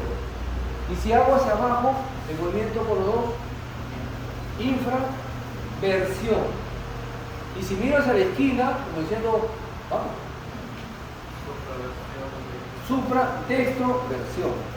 Y hacia abajo, ahí está, ¿no? Infradextroversión. Hacia acá será infralevoversión, supralevoversión.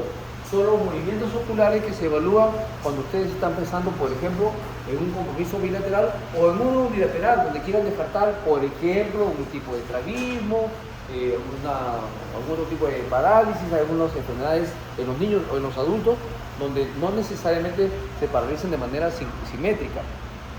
Pasa a veces que los dos ojos se paralizan y están así, o así, porque puede haber una doble parálisis. Pero esta es la evaluación cuando se evalúan los dos ojos a la vez, las diferentes posiciones de la mirada de los dos ojos a la vez. La mirada recta frontal al fondo se llama posición primaria de la mirada. Ya saben ustedes, cuando yo les diga posición primaria de la mirada, no es así, ni así, es de frente, con los ojos alineados hacia el fondo, hacia el infinito. O sea, en todo caso, en una posición primaria de la mirada, que cuando miro de frente, al fondo, con los dos ojos al mismo tiempo, yo les puedo contar, en una posición primaria de la mirada, ¿hay contracción o no de un giro claro? Ya se le dice más difícil, ¿no? Pero no lo es al final de cuentas. ¿Perdón? ¿Hay relajación? Ah, ¿hay relajación? ¿Ya? Entonces, esas son las evaluaciones de los músculos extraoculares. Rápidamente, patología ocular. Patología, ¿tiene idea? En la órbita no caben todos. O cabes tú o cabe yo. O me quedo tú o te vas tú.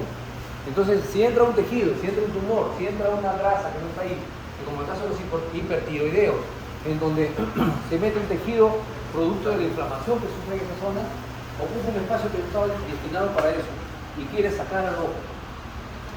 Lo que llama aquí la atención es la abertura palpebral más pronunciada. Hemos dicho hace un rato que el párpado superior cubre solamente 1 milímetro o 2. Aquí no cubre nada. Toda la concha se ve. Está abierto el globo ocular, el párpado, perdón, la abertura palpebral.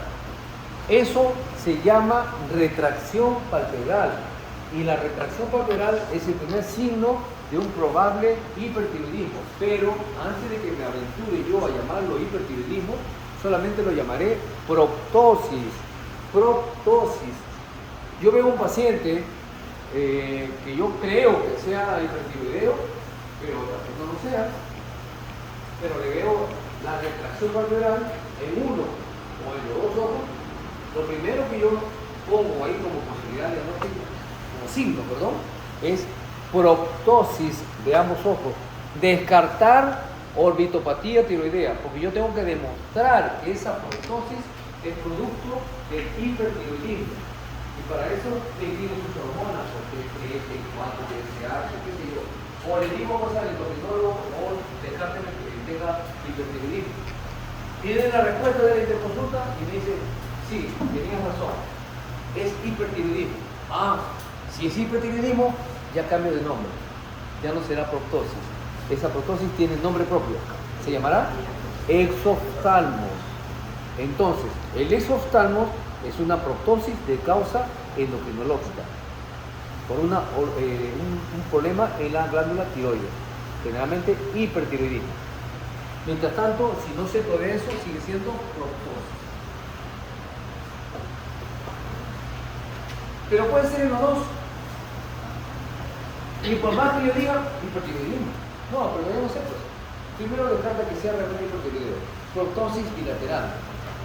Descartar hipertiroidismo. Viene la respuesta, hipertiroideo, exoftalmo.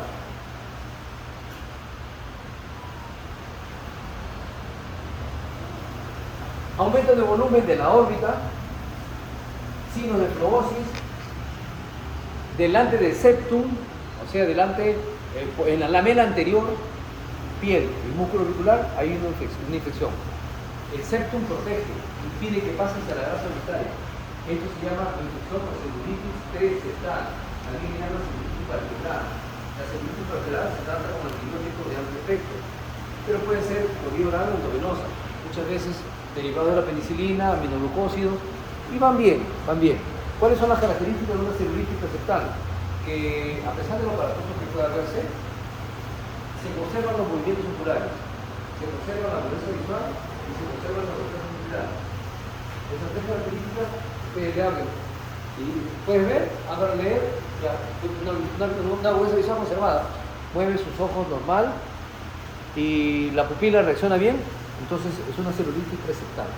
Pero si el cuadro ya se compromete y vemos que no hay movimientos oculares, son restringidos, vemos que hay una mala respuesta de los reflejos pupilares y además de la dureza visual que va bajando, definitivamente podemos estar frente a una celulitis postseptal, o sea, detrás del septum. También le llaman orbitaria, y eso sí es grave porque incluso puede llevar a la necesidad de una enucleación, porque el tratamiento endovenoso muchas veces ya ni da resultado, y más bien puede ser un foco infeccioso que origina una septicemia. Entonces, ¿qué queremos? ¿Que conserve el ojo y que se muera por septicemia? ¿O bueno, le sacaremos del ojo y ya no se muere la misma por septicemia? Si ya los antibióticos no van a dar resultado, está entrando en sepsis. Vale, habrá que hacerle eso, productor, habrá que sacar el ojo. ¿Cómo se llama el procedimiento quirúrgico para sacar el ojo? ¿Ojectomía? No creo. Se llama enucleación. ¿Ya? La enucleación es un procedimiento quirúrgico donde se extirpa el globo ocular conservando el nervio óptico y la conjuntiva. Es decir, lo corto a nivel del nervio óptico, corto el ojo a nivel del nervio óptico, lo saco en su totalidad, esclerótica, come, pero dejo la conjuntiva. Obviamente se quedan los párpados también. Pero podría ser más severo y tener que hacer otro procedimiento llama evisceración. La evisceración es no extirpar todo el globo ocular, es sacar la córnea y por el hueco que constituye la entrada de la córnea, hacer una limpieza del contenido intraocular. Eviscerar, sacar todo el contenido del globo ocular, pero mantengo la esclerótica y obviamente mantengo también la conjuntiva y los párpados. Pero hay casos donde puede haber un problema, ¿qué le digo?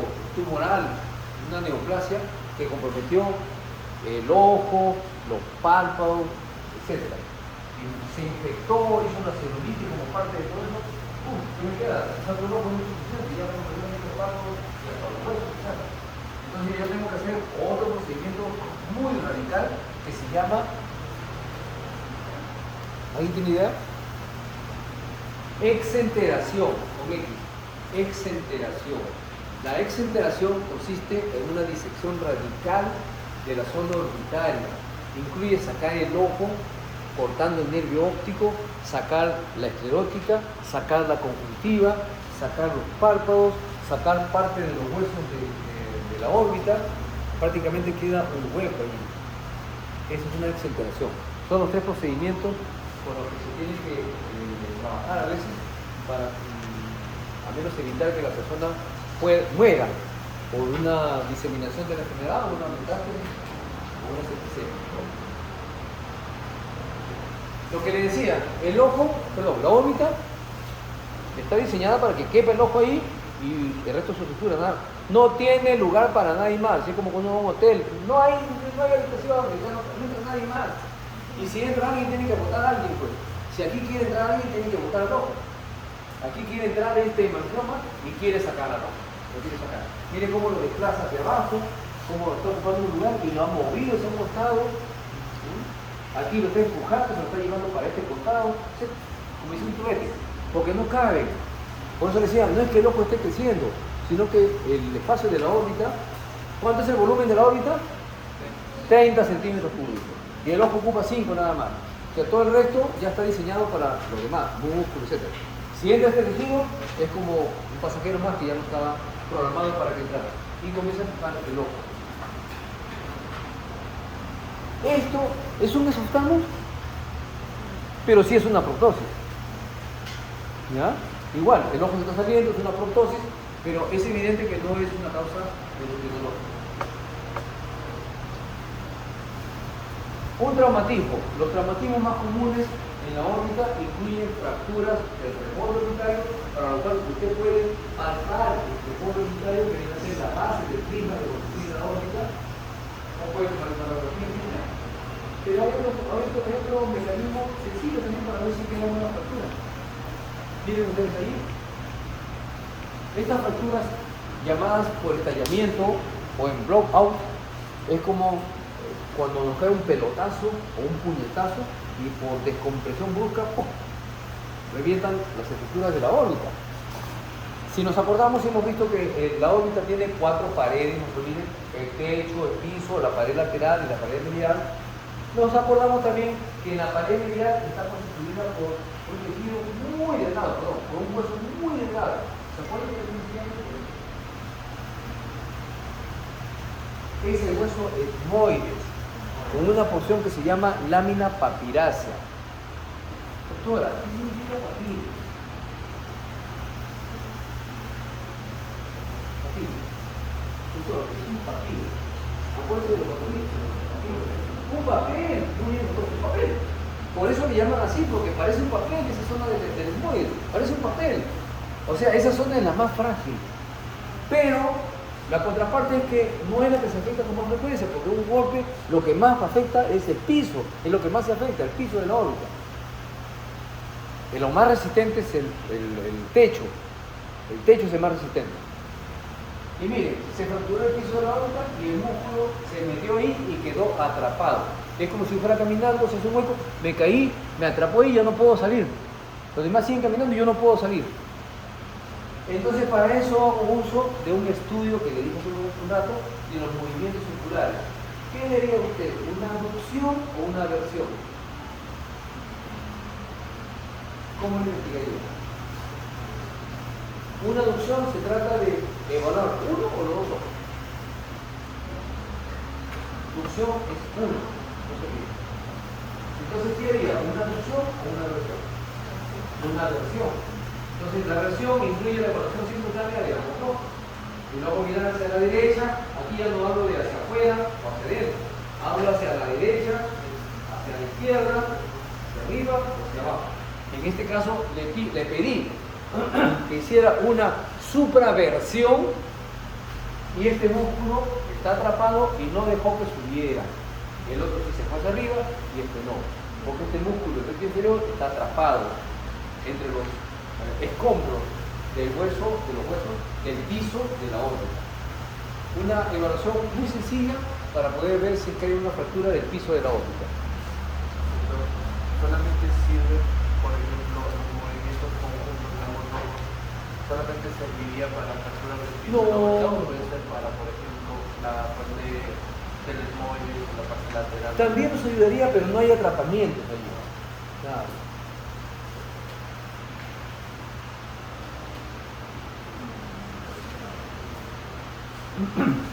¿Quién se encarga de abrir el párpado? El elevador del párpado superior. Entonces pueden haber patologías relacionadas con el elevador del párpado superior. Una de ellas es el mal desarrollo del elevador del párpado superior. Si se desarrolla mal, entonces va a haber una hipotrofia del músculo elevador del párpado superior. Y generalmente es unilateral.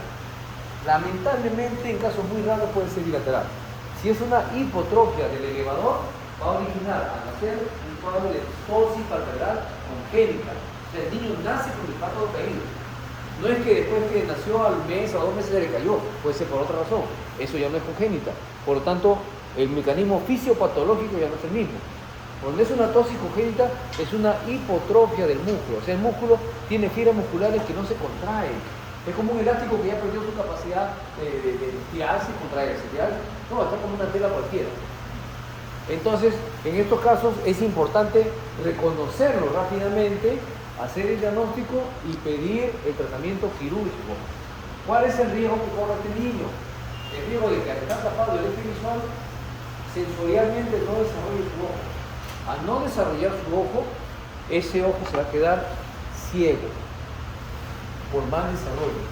Ese estado se llama ambliopía. La ambliopía es la incapacidad de mejorar la visión por falta de estímulo. Aquí está tapado el ojo desde que nació, no hay estímulo. Para que ese ojo aprenda a ver, tiene que haber un estímulo. Y si le ha quitado el estímulo, entonces va a desarrollar lo que se conoce como ambliopía o ojo perezoso. El ojo perezoso también puede darse por otra causa. Vamos a ver rapidito cuál es. Esa es una causa que la vamos a tocar en su capítulo respectivo. Entonces, operando esto, le levantamos el párpado y ya no va a desarrollar ambliopía, no desarrolla ojo perezoso. Ese tipo de ambliopía se llama ambliopía por deprivación. También le llaman exanópsica, ambliopía por deprivación, falta de estímulo. Hay otras ambliopías por estrabismo, por medidas de lentes que son diferentes. Luego lo veremos, no se preocupen. ¿Ven? Por ejemplo, nació con su papadito caído, está comprometiendo parte del eje visual y le levanta para que el eje visual quede libre y no desarrolle una ambliopía. Entonces, si ustedes ven un niño con tosis, también todos los ejemplos que yo les doy es porque ya hemos visto que ha pasado esto y queremos que no se repita la situación. Niñitos que ya tienen 6 añitos, 7 añitos con su tosis. Señores, ¿desde cuándo está así? Desde que nació. ¿Y por qué no lo han operado? Porque me dijeron que esté más grandecito para poder operar y que aguante, resista la operación. Evaluamos un niño con ambliopía. Ese niño nunca volverá a ver bien por ese ojo. Nació viendo bien por ese ojo, pero como el estímulo fue cero desde que nació, poquito a poco fue evitando el desarrollo sensorial. 6 años, ese ojo no va a ver en ese momento, ni verá jamás. Ni verá jamás. Eso se opera de inmediato. Hay que levantar el párpado para que tenga el estímulo. Entonces, ustedes en su CERUS, en su internado, van a ver una tosis congénita, de inmediato hacer interconsulta, referir lo que sea para que lo operen, no cometer errores. No, señora, no se preocupe, cuando esté mal necesito lo vamos a operar. No es una cuestión estética, esto es una cuestión funcional, muy grave. A nadie le gustaría que su familiar se quede ciego de un ojo, pudiendo verlo limitado. Le operan el ojito y levantan el párpado, solo como cultura general. La cirugía en este caso consiste, el músculo está en su sitio. O sea, desde su origen hasta su infección, ¿dónde termina? ¿Y dónde termina?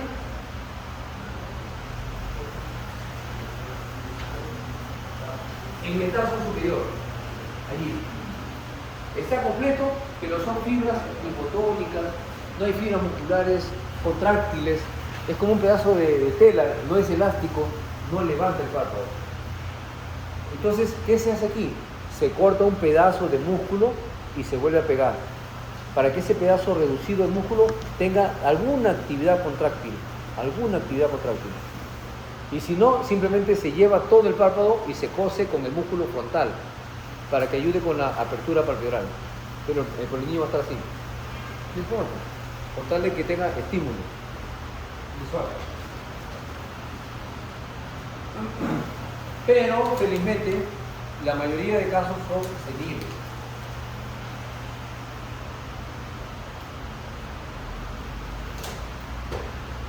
Digo felizmente porque aquí ya no hay ningún riesgo de ambliopía.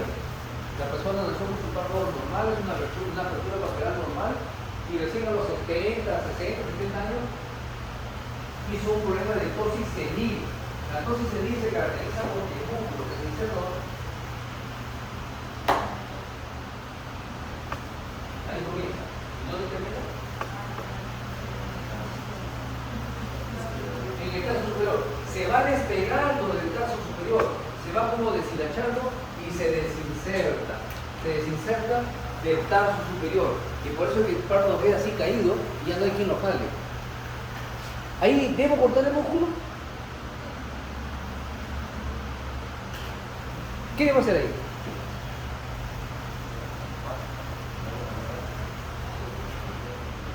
¿Qué debo hacer? Para poder devolverle esa movilidad al párpado. Suturarlo, ¿a dónde? Al tarso. Muy bien, doctor. Esa es la técnica quirúrgica. Una reinserción del músculo elevador al tarso. Esa es la técnica. Mire, las cosas diferentes entre una tosis congénita y una senil. ¿Ya? Aquí no hay ningún riesgo, puede que el señor o el paciente sufra miopía, ¿no? Ya la solución está asegurada. Igual, una tosis corregida, pero muchas veces nos vamos a encontrar con esto. Esto no necesariamente es una tosis. La tosis compromete el músculo. Esto es un exceso de piel nada más. ¿Ya? Un exceso de piel que con la edad o por la característica faciales propias de la persona, la piel va cediendo, se va cayendo. Al caerse la piel se forma este problema, cuadro que se llama dermatocalacia. Tiene ojos encapotados, dice. Dermatocalacia. Doctora, ¿qué le hago al músculo ahí? ¿Lo corto, lo reinserto al tarso? ¿Lo corto y lo pego? ¿Qué hago?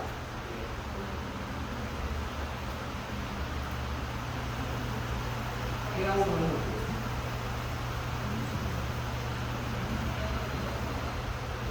A ver, nada, muy bien, para que le demos vuelta, nada, porque el músculo no lo ha convertido. Ahí es piel, ahí lo que tenemos que hacer es cortar el exceso de piel. Esa es la famosa blefaroplastía, que cuesta carito, pero que bueno, es lo que nos da de comer muchas veces. Llegan a personas, sí, me siento como un poquito cansadito, no hay problema, le sacamos una blefaroplastía. Bueno, no, una blefaroplastía está como a 3.000 soles. Ya salen contentos con sus párpados aparentemente abiertos. Los párpados están igual, lo que ya no tiene es ese exceso de piel. Entonces, eso se llama dermatocalacia y la operación se llama blefaroplastía. Allí, por ejemplo, una dermatocalacia, aquí marcamos el exceso de piel que se va a cortar, se corta, se sutura y el músculo nunca estuvo afectado, está en una buena altura, tiene una buena abertura palpebral. Da la impresión, eso es un diagnóstico diferencial muy importante que tienen que hacer. el borde palpebral. Eso se llama malposiciones de los párpados. Cuando el borde palpebral se dirige hacia afuera, anormalmente se llama ectropio. Y al dirigirse hacia afuera el borde palpebral lleva consigo la exposición de la conjuntiva tarsal inferior. O sea, la lamela inferior está expuesta. El epitelio de la conjuntiva es un epitelio, bueno, es una mucosa, comenzando por ahí. No queratinizado, no tiene queratina. Pero cuando está expuesto demasiado tiempo, se queratiniza. Y después de un tiempo, esa conjuntiva parece el pellejo de la piel, se parece piel. Y ya no produce células, moco. Está lleno de secreción, infecciones a cada rato, etc. Entonces aquí hay que operarlo. ¿Cómo se hace? Bueno, se corta. Hay varias técnicas, pero una es cortar el párpado, coserlo o jalarlo e insertarlo en el periósteo. En el periósteo del rebordo auditorio. Por eso es importante palpar el rebordo auditorio, porque si yo voy operando y no sé ni siquiera qué es esto, entonces no puedo saber que ahí tengo que suturar ese pedazo de párpado que está cayendo. Eso es un ectropio, generalmente se presenta en personas mayores y requiere también un tratamiento quirúrgico, porque si no va a producir infecciones, queratinización de la conjuntiva, etc. Otro ejemplo de ectropio que después fue corregido. Lo contrario, el entropio, en donde el borde palpebral se introduce, pero no solamente se introduce el borde palpebral, sino que se trae consigo también las pestañas. Al traerse consigo las pestañas hacia la superficie del ojo, eso se llama triquiasis. Entonces, la triquiasis puede originar un roce permanente con la córnea y eso origina unas heridas que se llaman queratitis. Y las queratitis, si evolucionan, se convierten en úlcera corneal. Así que por un entropio podemos tener un paciente con una úlcera, incluso con una perforación. Tratamiento quirúrgico, ni nada más que hacer. Por favor, no insistan en su Perú, van a encontrarse con estos casos, te lo aseguro. Así que no estén llenando de paradazos a los pacientes para poder sacar un caso. El paciente que llega con un rollo de esparadrapo. No, ya de una vez vean la forma en que los operen, porque eso es un problema crónico que no se va a solucionar así. ¿Ya? Igual, una corrección, una alteración congénita, blefarofimosis, las aperturas palpebrales son pequeñas, casi no hay pliegue palpebral, una ptosis, una apertura pequeñísima, son alteraciones congénitas. Eso se tiene que operar, pero bueno, eso lo maneja más el cirujano de cabeza y cuello, ese tipo de malformaciones. No las hace casi los oftalmólogos, pero nosotros somos los primeros que la vemos. Ellos no la ven. Entonces nosotros diagnosticamos, ya ellos tendrán que operar. Muy parecido al entropio, pero se ve en niños. Y también se van a encontrar ustedes con eso. Por favor, tengan mucho reparo. No es que el borde palpebral, si ustedes ven, el borde palpebral está casi al mismo nivel. Lo que pasa es que la piel y el músculo están como hinchaditos. Y al estar como hinchaditos, esto hace que las pestañas cambien de dirección. Eso se llama epibléfaro. Y el cambio de dirección de las pestañas se llama litiasis. Tratamiento quirúrgico también. Pero ¿qué sucede ahí? Miren, vimos hace un rato que las porciones del músculo orbicular son tres. O bueno, dos, y la segunda se divide en dos. La porción más periférica se llama porción orbital, u orbitaria. Y la siguiente porción, que está más medial, se llama porción palpebral. Y la palpebral tiene a su vez dos porciones. Tiene la porción presental y la tarsal. Aquí prácticamente es como si